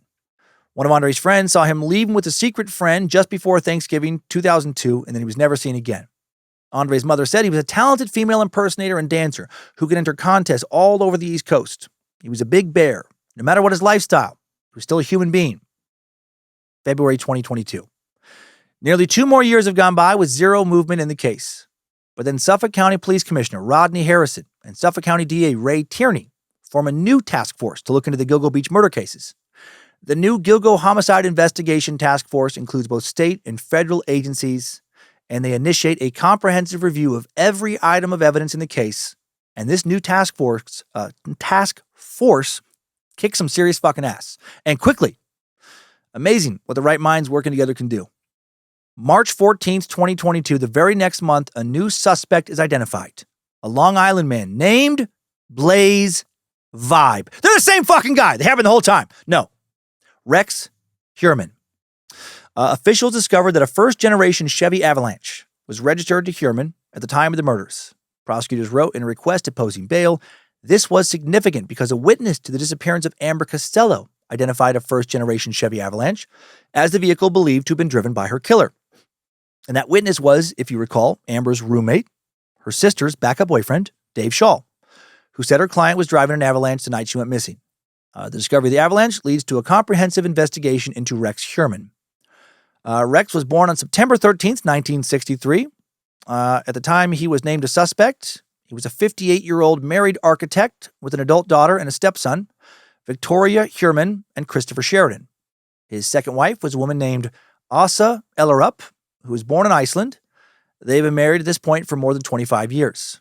Asa took her kids to visit her family back in Iceland pretty much every summer, and the police alleged that Rex murdered most of his victims while she and the kids were out of town. Rex was born and raised on Long Island, lived there his entire life. Specifically, he lived in Massapequa Park, a village within the town of Oyster Bay. Massapequa Park, just a 20-minute drive from Gilgo Beach. Rex lived in a quiet neighborhood where everybody knows everybody. Kind of. There actually isn't a neighborhood on Earth where everyone really knows everyone. I mean, we've learned here over and over, a lot of people don't even really know the person they're married to. Rex lived, according to CBS, in a rundown house with Asa, his daughter, and stepson. And based on a few videos I've seen online, I would agree with that description. It is pretty rundown. For an architect especially, it's very uninspiring. Neighbor Margaret Curley told CBS that Rex purchased his parents' house. She said he had lived in the same house since he was a kid, pretty much his whole life. John Parisi, who also grew up with Rex, told 48 Hours that Rex had been bullied as a child. Parisi said, I remember meeting Rex when I was in 1st or 2nd grade. He was a loner, not many friends. The children were super mean to him, made fun of him, and teased him. He said he never saw Rex fight back. He said he was big enough that if he got upset and started swinging, he would hurt somebody. But he never did. Parisi also said, speaking with a reporter for the New York Times, he was everybody's punching bag. He never really fell into cliques like jocks, nerds, or burnouts. He got picked on a lot. He would take it and walk away. I seen him push to his limit. In 6th grade, a group of students had, quote, singled out the tall, awkward boy, tried to beat him up. After being stopped by a teacher, they tortured him verbally. In high school, Mr. Heuermann grew larger, more menacing. Parisi said, I was really scared of him. He was the type of guy, if he snapped, he could really hurt you. He was disillusioned. He was misguided. He had to be very careful. As Rex got older, girls consistently rejected him. His awkward stage lasted a lot longer than most others his age. Neighbors said Rex and his family kept to themselves, but he would stand out later because he was a very large man, and because he dressed formally for work for his job in Manhattan. CBS reported that he is 6'4", other sources say 6'5", and I would say just eyeballing this dude, he's got to weigh somewhere between 300, 350, maybe even 360 pounds. He's got a big frame, broad shoulders, big old cranium. He honestly reminds me build-wise, and with how his face looks, of Shrek. How much inner rage was this bully giant pushing down year after year? Rex's neighbor, Barry Oslander, told the Associated Press that it was strange how his house was a dump, but he commuted to work wearing a nice suit and a tie. Rex's next-door neighbor, Etienne de Villiers, I don't know how to fucking say this guy's name, told CBS, we've been here for about 30 years, and the guy's been quiet. Never really bothers anybody. Former neighbor Rosemary Kafka told NBC, you know, the regular guy who goes to work, has kids in the local school and in a good neighborhood, but he's killing people on the side. Etienne de Villiers, I'm just going to call him Etienne by his first. He's not important in the story. I'm going to leave his last name out of this. Etienne, the neighbor, did say that his wife once caught Rex peeking over the fence while she was sunbathing. He told Rex not to do that again, then he left her alone. Former police officer who was Rex's neighbor went on a podcast, described how in the summer of 2023, Rex once confronted him on a train over where he was standing. He said, it's almost like road rage without a car. I walked away. He's physically intimidating, and the fact that he's 6'5", missing his left front tooth. His voice is very distinctive. I thought he was a bully. Actor Billy Baldwin, yes, one of the Baldwin brothers, later tweeted, woke up this morning to learn that the Gilgo Beach serial killer suspect was my high school classmate, Rex Sherman. Yeah, Baldwin and Rex both graduated from Berner High in 1971. After studying architecture at the New York Institute of Technology on Long Island, Rex worked as an architect for over 30 years. He received his architecture license in 1996, the same year he married Asa. Seems as if he'd already been working in the architectural field for about a decade prior to that. Also around 96, he founded his own Midtown Manhattan-based firm, RJ Consultants and Associates, and did well. His clients will include Target, Foot Locker, Catholic Charities, New York City's Department of Environmental Protection, American Airlines, other tenants at JFK's airport, or the JFK airport. According to his Meet the Team page, throughout the years, Rex Sherman has provided services to other city agencies, not-for-profit agencies, builders, developers, and individual owners of buildings in regard to ADA, NYC, and New York State codes, as well as zoning consultation. In early 2022, Antoine Amira interviewed Rex for his YouTube channel, Bonjour Realty. Amira is a hotel food and beverage manager in the city who loves real estate. He likes to interview people he thinks are interesting and accomplished, and he felt that Rex was well known for his ability to help companies and individuals get permits for finding loopholes in building codes and laws. And here's a little clip just so you can hear Rex speak. So I have one tool that's pretty much used in almost every job. That's Rex right now. And it's actually a cabinet maker's hammer. Cabinet maker hammer. Okay. It is persuasive enough when I need to persuade something. Not someone. Something. And it always yields excellent results. Yeah. And at the end of the project, whatever piece of furniture or what I'm working on, it always helps it come out beautifully. In this interview, Rex will say he was born and raised on Long Island, having worked in Manhattan since 1987. Yeah, and that's creepy about the fucking hammer. Described himself as a consultant and troubleshooter, saying at one point, when a job that should have been routine suddenly becomes not routine, I get the phone call. Rex explained that the first architect he worked for was Harvey Rothenberg, started in 1987. Rex's boss did a lot of work for nonprofit agencies, so Rex focused on building code and code consulting, as well as design and drawings for facilities. He quickly learned the building department could not understand their own codes and their own laws. He said that part of his job became educating the city about their own codes. Rex met his first paying client in the mid-90s. He was waiting in line at the Queens building department. The man was dealing with the clerk, but clearly didn't know what he was doing. Rex was impatient, so he took the man's paperwork, examined what he needed to do, for the clerk, and then told the man, what to do next. And this was around the time he branched out on his own. Rex was asked about what qualities someone in his field would need, and he replied, I don't like to use the word tolerance, but sometimes you have to. And it's not just with the city. It's also with the client, because most clients, they don't understand what I have to do, why I have to do it, and what it takes to get done. When asked what the job taught him about himself, Rex said he learned how to understand people and that dealing with people is an interesting aspect of his career. Also spoke about his dad, an aerospace engineer, how his dad had taught him to build furniture. And he said, I build furniture at home, and I still build it in the same exact workshop. And that's where he started talking about that hammer. So he's got a workshop. He's good with tools, maybe filled with inner rage, still mad about the girls rejecting him when he was growing up. They make me so mad, mother. I cannot control my zapples. He reminds me physically of another big serial killer, Ed Kemper. For new listeners, that's where that voice just came from. Amira would later tell 48 Hours that there was nothing about Rex that made him think he was dangerous. He thought Rex was intelligent. Throughout the interview, he noticed that it was hard to get Rex to smile. Also, when he shook his hand, noticed that he was very, very strong. Rex's coworkers, Muriel Enriquez and Mary Shell, would speak to 48 Hours after his arrest. They were both in complete shock when they learned he was charged with murder. Muriel, another Muriel, recalled how Rex once gave her a sweater that his wife had brought back from Iceland, most likely the same summer he allegedly killed Marine Brainard-Barnes in 2007. She added that she knew he was an avid hunter, but was surprised when she later found out the sheer number of firearms found in his home. And I'll share that number later. It is fucking crazy. Muriel said that there was nothing that ever seemed frightening about Rex. She described him as, quote, a little bit of a nerd in a way. He liked to talk about himself, what he knew. Not a narcissist, but a little bit of a, I know everything kind of guy. She did remember one strange incident. She said she booked a cruise to celebrate her 40th birthday. He asked her where she was going, and she said she was going to be in the middle of the ocean and then he would not be able to find her. And Rex then said, oh, yes, I can. During the second day of her cruise, a white envelope was slipped under her door with a note from Rex that said, I told you I could find you anywhere.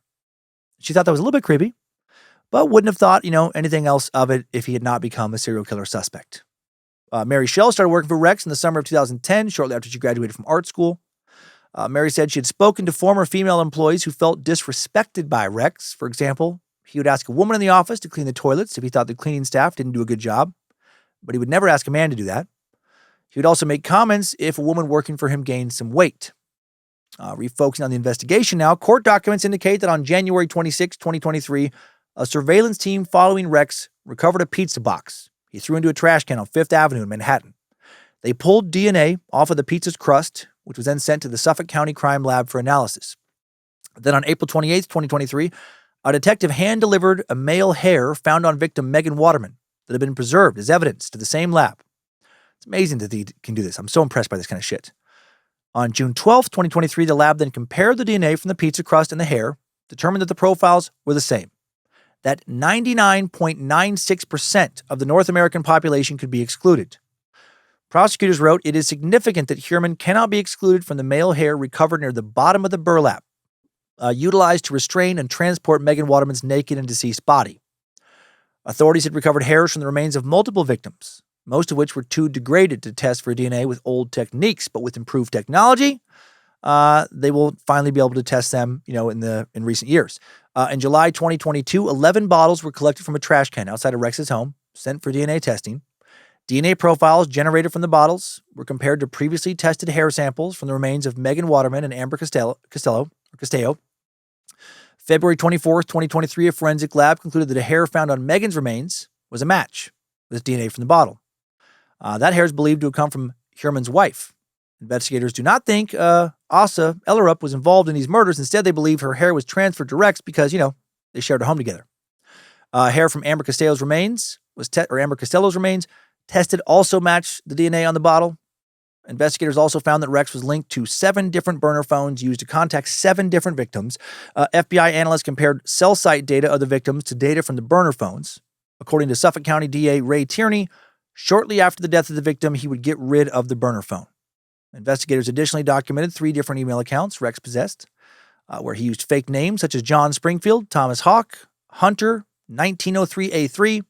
All of them were linked to various burner phones he had bought. Then a search warrant for a fake AOL account led to the discovery of selfies taken by Rex, which he would use to solicit sex. His American Express records revealed recurring Google Pay payments made to Tinder, which was also linked to a burner phone.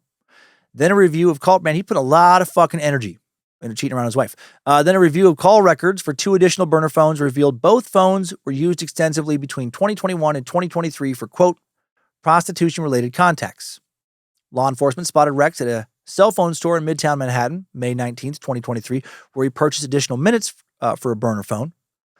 How cool is it that law enforcement has so many more tools at their disposal than they had, 10, 20 years ago, thanks to the digital footprint we all leave now?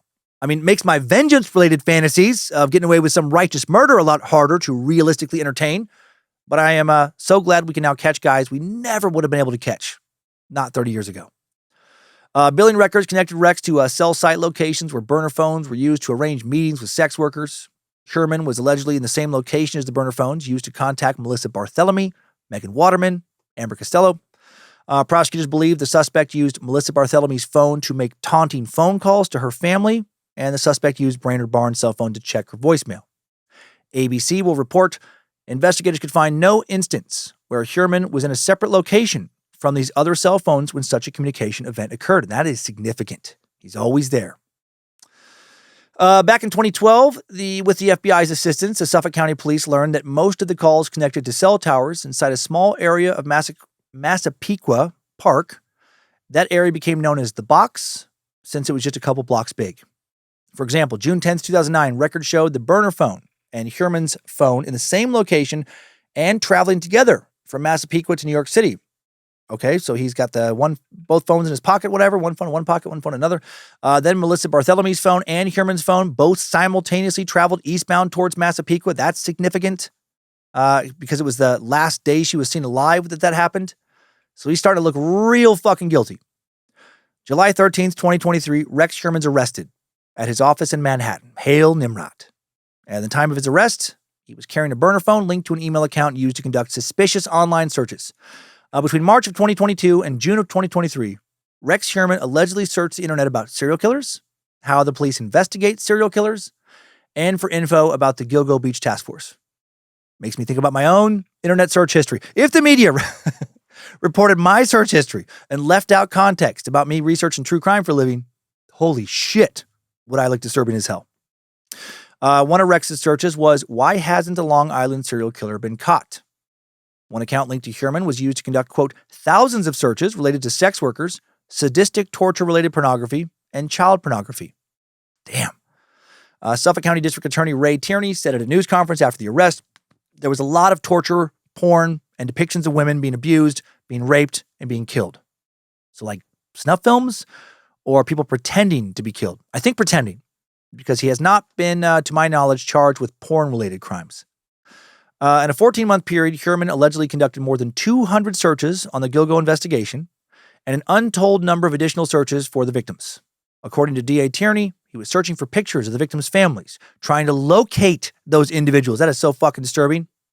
Ray Tierney said per CBS, when we decided to take down the case, it was a sudden decision.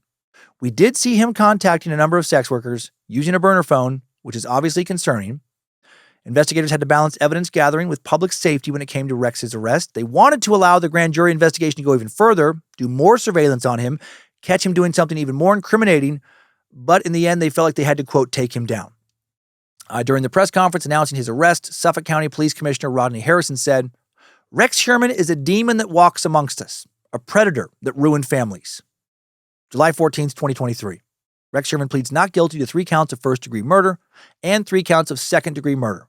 He was charged with the deaths of Melissa Barthelemy, Megan Waterman, and Amber Costello, and he was still considered a main suspect in the murder of Maureen Brainard-Barnes. Rex's defense attorney, Michael J. Brown, I know it's so stupid, was quoted by NBC as saying, the only thing he did say, as he was in tears, was, I didn't do this. He's distraught. He's clearly distraught about the charges here. And we all know that distraught people who cry can never be guilty. The police spent the next 12 days searching Rex's house and other locations. One of the items taken into police possession during the search was a first-generation Chevy Avalanche found on Rex's property in South Carolina. The police also found 200... This is the weapons thing. This is crazy. The police also found 279 weapons in the home. Fucking almost 300. 92 different handgun permits. Many of the guns were found in a giant walk-in vault in Rex's basement. Had a big old iron door. Was not soundproof.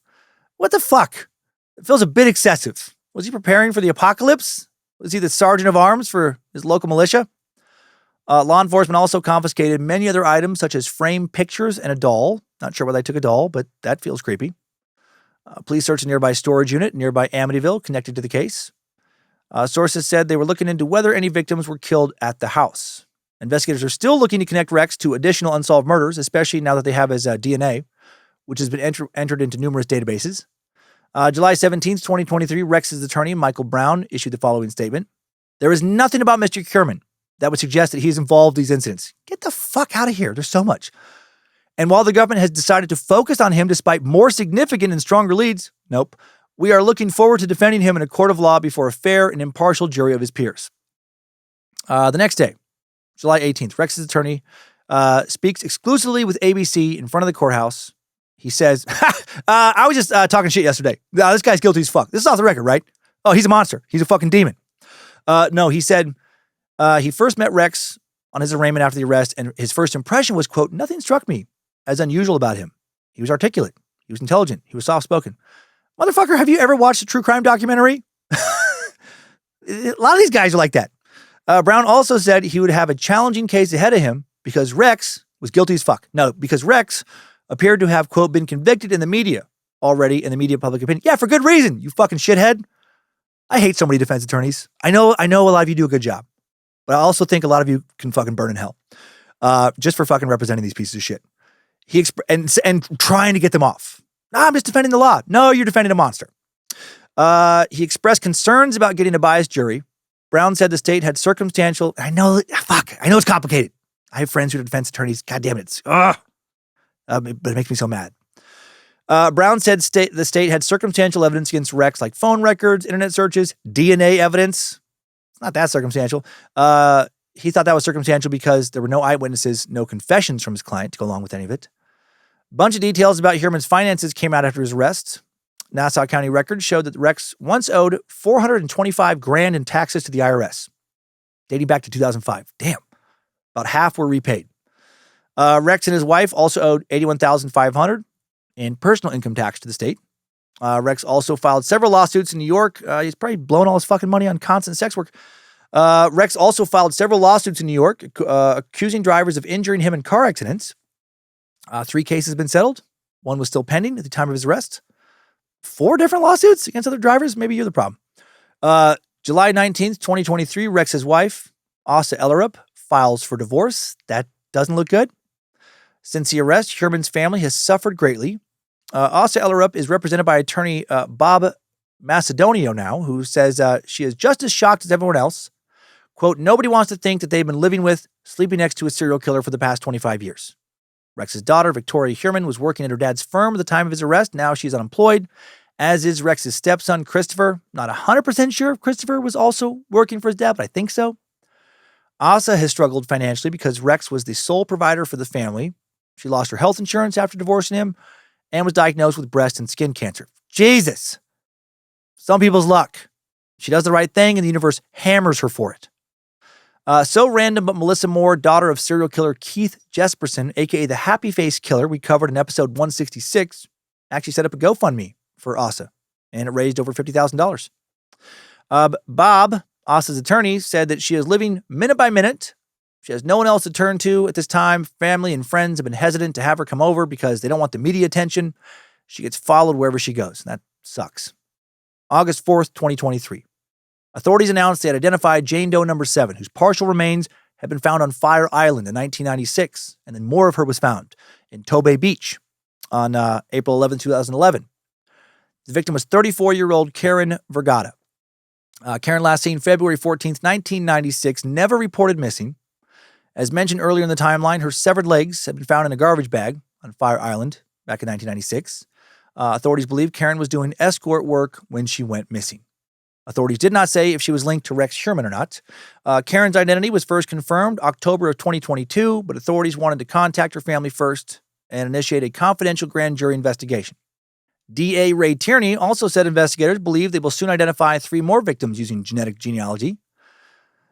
These unidentified victims are the man, the woman, the toddler. Tierney also told Newsday that the distinctive belt with the initials WH or HM used to bind the remains of Marine Brainard-Barnes, probably the initials of Rex's father, WH. Same guy who used to work in the shop Rex took over in the house. September 2023, CBS reported that investigators were looking into whether Rex Sherman had connection to the murder or any connection to the murder of a 25-year-old woman named Carmen Vargas, killed in 1989 in Freeport, about 7 miles west of Rex's home in Massapequa. Carmen last seen getting into a truck outside her apartment in East Harlem. Weeks later, her body found along the Meadowbrook State Parkway. September 27th, 2023, during a court hearing, prosecutors said DNA from Rex's cheek swab matches the DNA from the pizza crust seized in early 2023, just to confirm that. January 16, 2024 now, Rex indicted in the death of a fourth victim, Marine Brainard-Barnes. Investigators used cutting-edge technology to connect him to this murder. As mentioned, hair belonging to Asa Ellerup was found on a belt used to restrain Marine's ankles, feet, and legs. The DNA was extracted in 2010, but at the time there was no method to obtain a nuclear DNA profile from hair, but that had since changed. Odds were 8 trillion to 1 that the hair matched Asa Ellerup or Victoria Heuermann, who was followed on a train and threw out an energy drink, which allowed investigators to obtain a sample of her DNA. Asa's attorney, Bob again, issued a statement saying Asa Ellerup and her children were not involved, not even in the jurisdiction when these murders took place. New court documents stated that hundreds of electronic devices now were seized from Rex's home. There were Google searches for software that could erase data on some of them. March 2024, Rex's former neighbor, that Etienne guy, claimed that Asa Ellerup told him she does not think Rex is guilty. He said, "That house is a mess, and he was spending a fortune on hookers. I told her to her face. She said, no, he wouldn't. I said, yes, he was. He was spending a fortune on call girls and wouldn't drop a dime on that house." Asa claimed she visited Rex weekly, but the sheriff said in March that she only visited him a total of 7 times. Asa herself issued a statement saying, "I will listen to all of the evidence and withhold judgment until the end of the trial. I have given Rex the benefit of doubt, as we all deserve." I don't know if you should with all this evidence. Her attorney noted, "You can go forward with a divorce and still not believe that your spouse of 27 years is capable of being a serial killer." I mean, well, that's true. New York Times reported in late 2023 that Asa is currently working with the Peacock channel to participate in a documentary series that will follow the family through the trial, which is expected to start in 2025 at some point. No date set yet, though. May 21st, 2024, CBS reported that investigators returned to Rex's home in Massapequa Park. Asa and her kids were out of town at the time. The previous month, investigators had used cadaver dogs to search a remote wooded section of Manorville, close to where partial remains had been found. Officials would not say what prompted the new search. Also, numerous sources reported that Rex's defense team's strategy to exonerate him will focus on corrupt former police chief. James, why did you whip your dick out in front of a park ranger, Burke? At a hearing in April of 2024, defense attorney Michael J. Brown suggested the real killer might have eluded arrest when Burke was heading the investigation. He even suggested Burke himself might have killed 4 of the women. Brown said that there were numerous leads alluding to Burke's involvement, but did not offer more details. After the hearing, Brown referred to reporting from the Washington Post that suggested that back in 2021, Long Island serial killer investigators had been focused on a retired police officer who lived near Rex, and they planned to arrest him. But that assertion was disputed by former Suffolk County DA Tim Sinai. Legal experts worried that bringing up Burke's corruption could allow Brown to question how evidence was obtained and handled, which could lead to reasonable doubt at the trial. Burke's lawyer, James O'Rourke, said that Brown was exploiting a giant conspiracy theory, adding Jimmy Burke is a lot of things, and some of them are less than admirable. Oh, yeah, but he's not a killer. June 6, 2024, Rex Sherman charged with 2 more murders.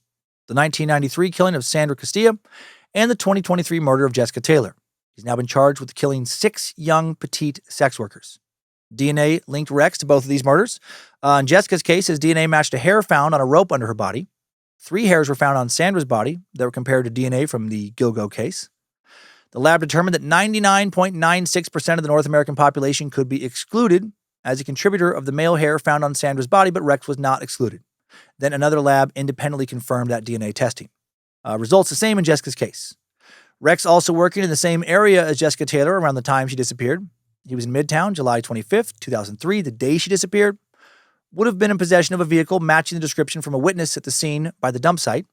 And after her body was found, he allegedly tried to cover up an internet search for a new truck, despite the fact that his vehicle was just over a year old. It's possible Jessica was held captive for 4 days based on the last time she called a family member and when the truck was seen at the dump site. That's fucking terrible. This new indictment revealed more about evidence taken from seized electronic devices. I mentioned some of this early in the episode, but it's worth repeating here. Investigators found a, quote, significant collection of violent bondage and torture porn currently dating back to 1994.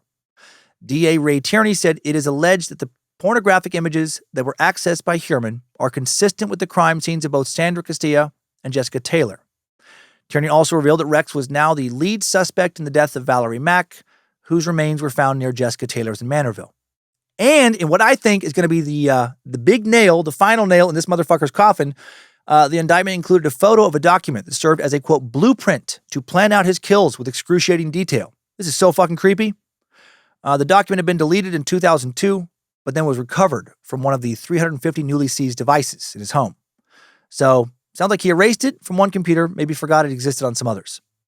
Tierney said, quote, we allege that this document evinces the defendant's intent. Evince, not a popular word.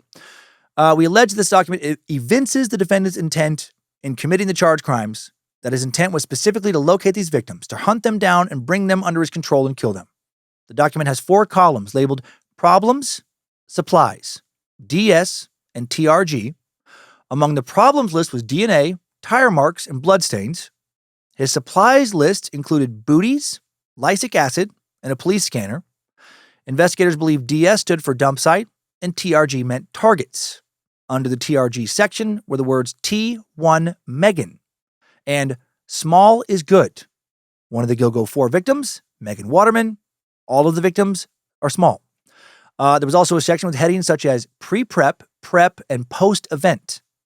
The section outlined steps such as checking the weather, setting up a staging area, and disposing of evidence. Additional sections included recon reports, which mentioned placement of security cameras around town, as well as the literal words body prep, with steps for dismembering a human body, and also, quote, pack for transport. The post-event checklist included burn gloves, dispose of pics, and have your story set. Jesus. There was also a things to remember section with references to next time. The next time section included notes to consider a hit to the face or neck, or using heavier rope for the neck. The author of the document wrote about the importance of sleep to avoid, quote, problems, and to increase, quote, playtime, believed to be a reference for sexual torture and mutilation. Fuck, so disturbing. The document also referenced the 1996 book Mindhunter by former FBI agent John Douglas and Mark Olshaker. Rex had similar books in his house. He had studied for years how to get away with being a serial killer. July 30th, 2024, Rex is back in court. Prosecutors turned in discovery material to the defense. His attorney wants the cases tried separately because the MOs are different. December 17th, 2024, Rex now charged with a 7th murder, the death of Valerie Mack. Heuermann had already pled not guilty in the murders of 6 other women: Melissa Barthelemy, Megan Waterman, Maureen Brainard-Barnes, Amber Costello, Jessica Taylor, and Sandra Castilla. The first victim found in 1993, last victims found in 2010, and now Valerie Mack. Prosecutors said they also linked Heuermann to Mack's death through evidence recovered in some of the 350 electronic devices taken from his home. And they announced that Heuermann kept newspaper and magazine clippings about the Gilgo Beach serial killings as trophies in his Massapequa Park home. Heuermann, now 61, charged with 1 count of second-degree murder in connection with Mack's death. He appeared in court hackled in a suit and told the judge, "Your Honor, I am not guilty of any of these charges." Judge Timothy Mazzei continued to hold Heuermann without bail. No date as of this recording has been set for Rex's upcoming trial for 7 murders. More murder charges may be coming first. And that will take us out of this timeline. Good job, soldier. You made it back. Barely.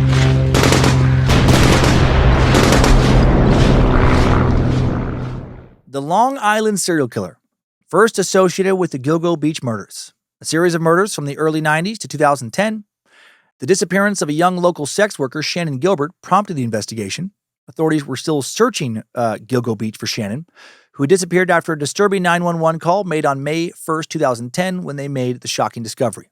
From December of 2010 to April of 2011, 10 different victims were found on Long Island. The killer became known as the Gilgo Beach serial killer, or the Long Island serial killer, after the first 4 victims were found on Gilgo Beach and became known as the Gilgo Four. They were 4 sex workers who went missing between 2007 and 2010, found close together, similarly bound and positioned. 3 of them were wrapped in burlap. 6 more sets of remains found in March and April of 2011. The partial remains of 4 out of 6 victims had already been found previously in different locations on Long Island. 3 of these victims have now been identified. They were all outside of a toddler, sex workers who disappeared under mysterious circumstances. In 2022, the police finally identified and then arrested a suspect named Rex Heuermann, an architect who lived on Long Island. He's been linked to 7 cases now based on DNA evidence, cell records, vehicle evidence, his fucking creepy planning document, and more. But he has yet to go to trial. If he's guilty, and he sure looks guilty, Rex preyed on young, petite women that a massive dude like him could easily overpower. Women he clearly saw as worthless. Lives he felt he could take because they didn't matter to him. Because they were, as he allegedly said on the phone to one victim's sister, whores. How reductive. None of them had easy childhoods. They all had parents who were either absent, barely able to provide the basics for their families, or frankly pretty shitty. They all at one point or another demonstrated the potential to do something meaningful with their lives. And when their dreams weren't looking like they were going to work out, they turned to sex work. And that led them to a lot of drug use to numb the pain of being seen as nothing more than a disposable piece of meat. And the drugs led to putting themselves in more and more compromising positions, which would lead to further degradation, which would lead to more drugs to mask more pain, and then eventually to their deaths. Sex workers do not deserve scorn. They deserve empathy. They deserve a safer way to make that living if that's what they insist on doing. I hope one day we as a society finally recognize that that's what we should do. That's the right thing, to provide them that, instead of just heaping on more and more judgment and more ridicule to people, primarily young women, who already endure too much of that bullshit. And also, fuck Blaze, fuck Vibe, and fuck Bear too. Let's head to today's takeaways. Timesuck Top 5 Takeaways.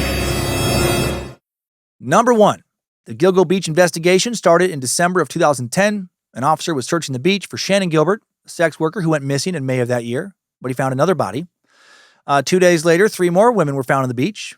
Like Shannon, they were all sex workers who had gone missing, the earliest case from 2007. In the spring of 2011, 6 more bodies found. None of them Shannon Gilbert. Number 2, some of the Gilgo Beach victims had already been found, such as Valerie Mack and Jessica Taylor, who were found in 2000 and 2003, respectively. It was clear that the Gilgo Beach serial killer had a pattern of dismembering the victims after death. This was true for 2 more victims who were found in Nassau County in the spring of 2011, Karen Vergata and Peaches. Pieces of both women were found in different locations in the 90s. Number 3, in 2022, the Gilgo Beach Task Force identified their suspect, now 61-year-old Rex Heuermann. DNA evidence has linked Rex to 7 murders so far. Number 4, one of the most shocking aspects of the investigation is the fact that Peaches was determined to be the mother of baby Doe, one of the victims found on Gilgo Beach in the spring of 2011. Rex Heuermann has not been charged in these deaths.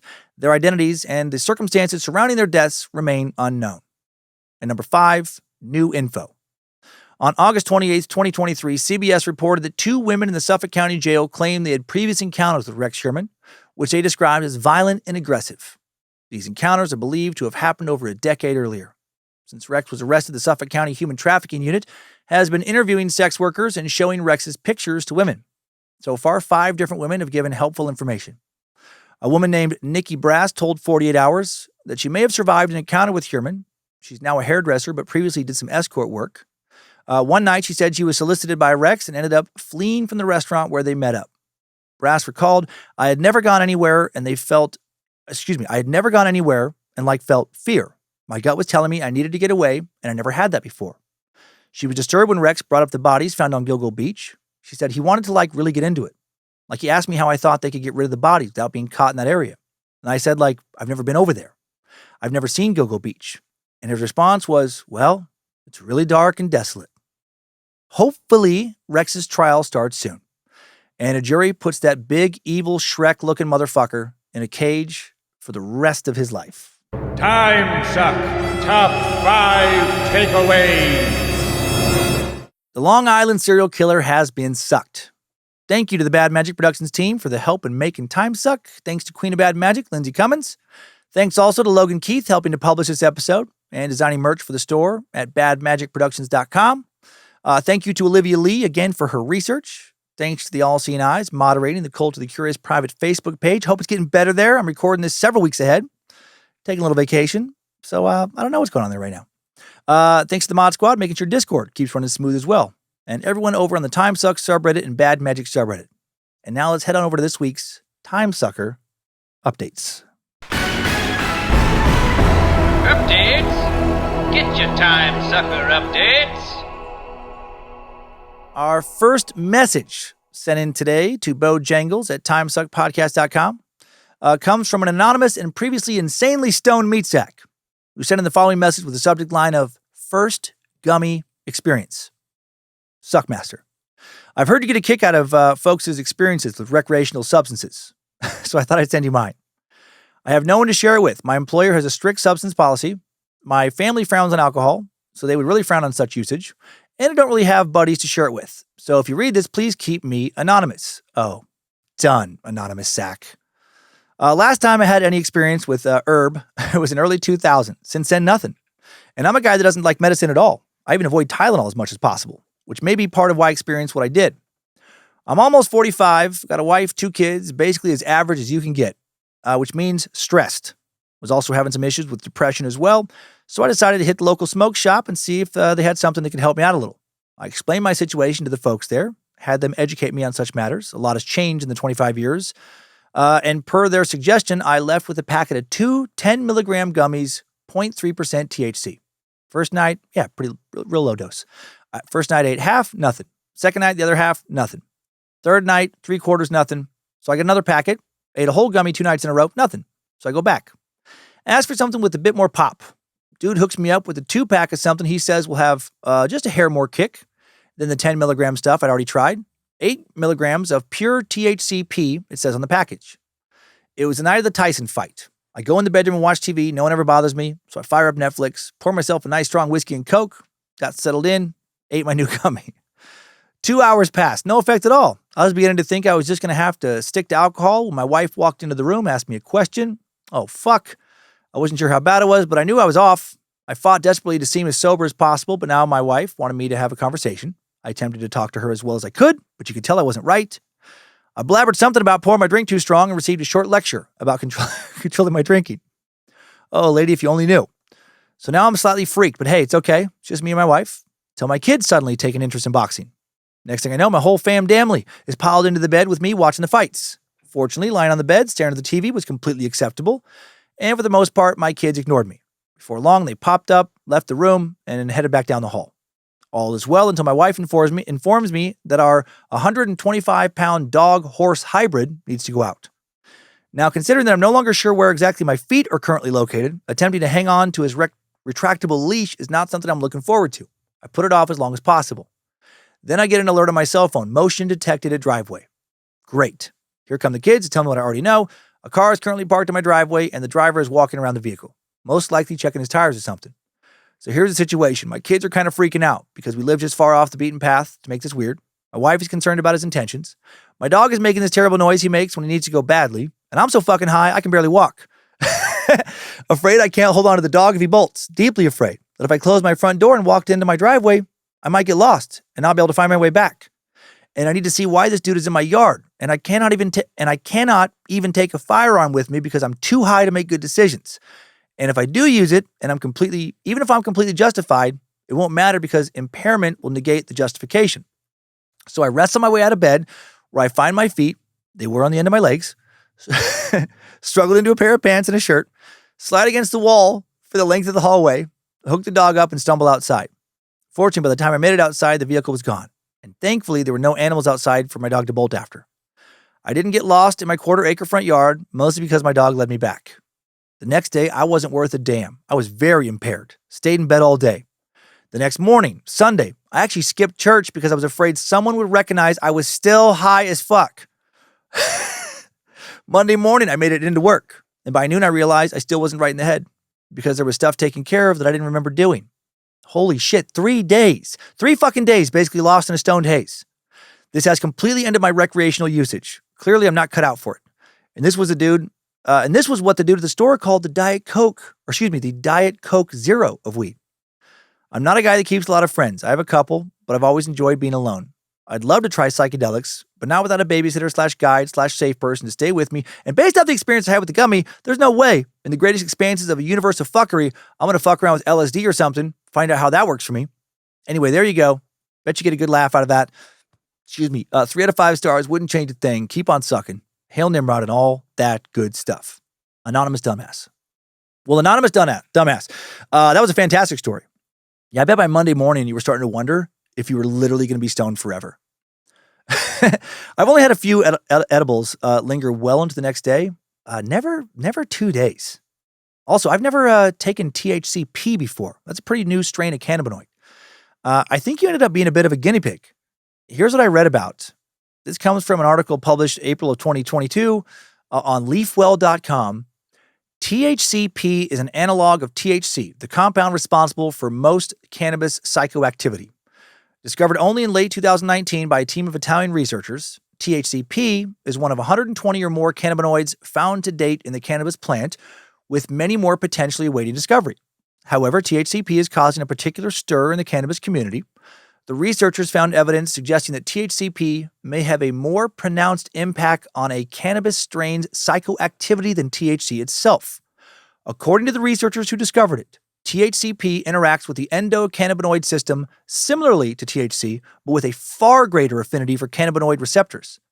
The research found that THCP binds to CB1 receptors up to 33 times more often than traditional THC, which means THCP is potentially up to 33 times as potent as THC. So, your local bud tender fucked you, probably unintentionally. That shit is potentially up to 33 times as potent as THC. So you basically took a gummy that instead of being like a standard 10 milligram gummy with THC, like the first one you took, it was more like 260 milligrams of THC, which is why you got so fucking high. If you ever do hallucinogens in the future, yeah, pick a guide that has a lot of experience and do some from a batch that guide has used several times before. I actually, if you're going to do it, I actually do recommend you start off with LSD because in my experience, I don't talk about it as much on the podcast lately because I feel like people are getting sick of it, but I still do acid, mushrooms, DMT, etc. And in my experience, LSD is it's more consistent. The amount of psilocybin can vary wildly from one dose of shrooms to the next. With LSD, just go light. Start with a half tab. Make sure the kids are away for the day. If it doesn't do anything, do a full tab the next time. If that doesn't do anything, do 1.5 tabs the next time. But don't ever take more once you've already taken some. Good luck, anonymous dumbass. Now a message from a sailor-tongued sack. Hillary, why do I give myself tongue twisters? Hillary Shin, who wrote in with the subject line of parenting question. Hello, Mr. Magic Mushmouth. I meant to write in after the mother and baby home episode, but alas, my infant is a party pooper sometimes. I made it through Albert Fish and the toy box killer, no problem, but almost had to quit at the description of the treatment of babies in that episode. Glad I made it until the end. My now 8-month-old Bruce has listened to Timesuck since conception. Sometimes it even stops him from crying. In the car, you magic melodious mushmouth. How long do you think I can play Timesuck for him before he starts yelling profanity? He seemed to have raised 2 awesome humans, have the same sailor mouth as me. As a former teacher, I know I can have a filter, but it's so much harder in my own home and with my favorite podcast. What if his first word is, fuck your family, drink Whipple? This mother wants to learn your parenting secrets and hopefully not raise a serial killer. Hail Nimrod, thank you, Dan, for your vocal support of teachers. Much love, Hillary Shin. Yes, Hillary, I do love teachers. One of the most important and underappreciated jobs in the country, in any society. I would stop playing this podcast around when little Bruce, great name by the way, when he starts talking. And then probably keep it away from him until he's about 13 or so. Or at least be very selective about what episodes he hears. I did not shelter Kyler and Monroe the way a lot of parents do, but definitely filtered the content they got to consume until they felt like they were old enough to properly understand it. As far as overall parenting advice, the biggest thing is just to be there for them, I think. Put in the time. Be present with the time. Spending an hour playing a game with them or watching a show with them or playing in the park with them while you're on your phone or talking to a friend or something or dick around on Instagram, very different than actively focusing on them, talking to them, showing them you care, letting them you just saw what cool thing they just did, etc. Which is probably never going to be cool. In my experience, when my kids have wanted me to check out a cool thing they've done, it actually is cool about 0.01% of the time. But I pretend it's cool almost every time. Sometimes you're going to have to take a call. Sometimes you might need to check something online. But in general, just make the time quality time. And then as they get older, just talk to them a lot about everything. Ask them how their day was. Who did they play with? How did it go? Are they dating somebody? Do they think somebody's cute, etc.? Be honest. Talk to them about all the hard stuff, sex, drugs, porn, everything. Build a relationship where they feel like they can ask you about anything and not get in trouble for asking. Build a relationship where they don't have to hide things they do from you. That's so important. Treat them like the intelligent little people they are. Don't just tell them to not do something because you said so. Or because I'm your mom or I'm your dad, whatever. Or that because it's bad. That's why. No, tell them why you think it's bad. Tell them why you don't want him to do something. And don't be afraid to admit that you were wrong or apologize because we all fuck up. Sorry I snapped. I was super hungry. Sorry I yelled. That wasn't okay, etc. But also, make sure they see you as a parent first, friend second. That's very important. I've had so many conversations where I've said something like, this isn't fun for me to tell you this, but my job is to keep you safe, to raise a productive and happy human. So that's why I have to tell you blank. Also, you can never hug them too much, never tell them you love them too much, and never tell them that you're proud of them too much. And take lots of pictures at every age. You're going to fucking love it later. I could go on and on. Yeah, never too many pictures. I could go on and on, but that's a gist. And enjoy the ride, Hillary. And finally, one more from a meat sack named Maxed. Maxed? No, just Max. Who sent in a subject line of a different perspective. What's up, suckholes and time suckers? I would like to share a different perspective on exclusivity that you may not have considered. I know that there may not be any episodes related to the subject, but I think it should be noted due to the current state of our country. Anyway, I'm a big white dude that works in Southern Oregon, and the company that I work for prides themselves on recognizing pronouns and preferred names, which I love. But I feel like there is a problem within this community. I may seem to be a cis, bearded, and to some people, intimidating male, but I'm actually a pansexual pacifist. People don't look at me like that, though, and that's okay. I once worked in a very high-strung office with people trying as hard as they could to move up the ladder, and I was ripe for the picking. As soon as one person heard I was from Texas, they started limiting their interactions with me. They reported me to HR, said I was homophobic. My job was on the line. Therefore, I had to tell the company that I worked for that I was pansexual. I had to put myself out there in order to preserve my income. Later, I quit. I was hurt so much by that. They outed me by trying to play office politics. I think this is something that more people should think about. There is a point where ideologies become, if you're not as inclusive as me, or even from a different region, then fuck you. The irony doesn't escape me. And as the most open-minded dude I know, it gave me a headache trying to wrap my brain around it. This was the first time I've told anyone outside of my family about my sexuality, and I'm fucking proud. Read my name out, if you like, because I love who I am. Sorry, not sorry, love the show. And you have literally saved my life. Bad magic is the reason that I'm in college as a 32-year-old man due to inspiration y'all provide. 3 out of 11, max. That's funny. If you read this on the show, give Erica, my new fiance, a holler and tell her I love her butt. Max, good on you. Finding Erica and her sweet, sweet ass. As a butt guy myself, I get it. I love Lindsay's ass. And also, yes, the wildly liberal inclusion crowd can, in my experience, be every bit as judgmental as the far-right conservative crowd. It's so fucking ironic. I've encountered it a lot in the entertainment business over the years.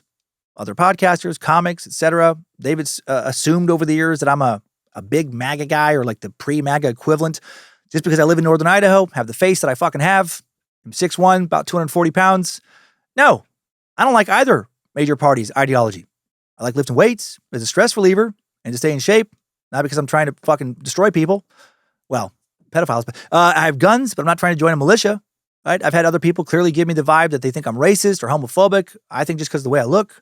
I've actually made jokes to diffuse it, and the way people have reacted when I've made those jokes let me know that they were 100% pegging me as some good old boy. Both sides in this country employ a wild amount of discrimination. Hating on someone you think is conservative and straight doesn't make you any better than someone hating on you because you're liberal and gay or whatever. I know people, who would never talk to somebody with like a MAGA hat. At my gym, I love this story. There's a guy named Jim at the gym. He's probably like 75 or so, 76, something like that. He could not be more politically conservative. Old white guy, Northern Idaho, wearing nothing but Second Amendment, NRA t-shirts, shit like that. Likes to talk about, quote, liberals trying to ruin the country.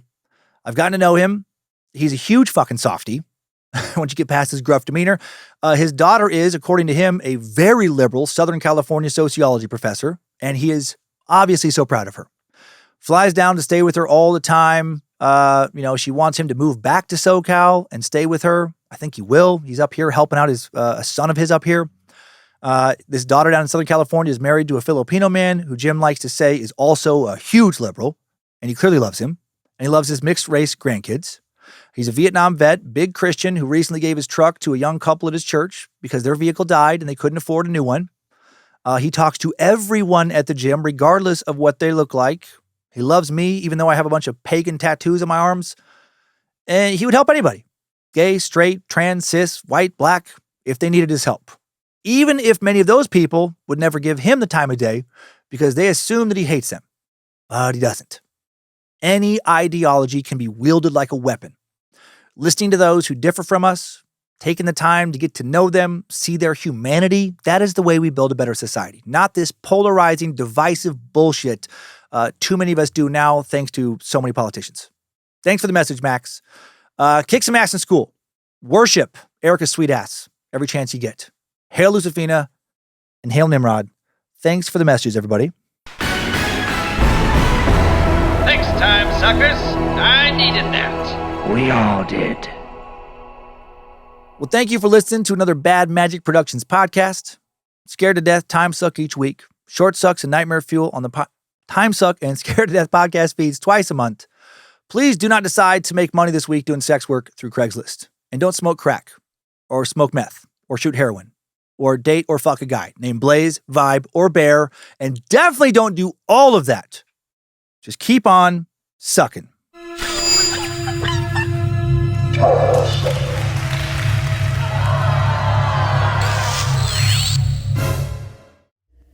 Bad Magic Productions.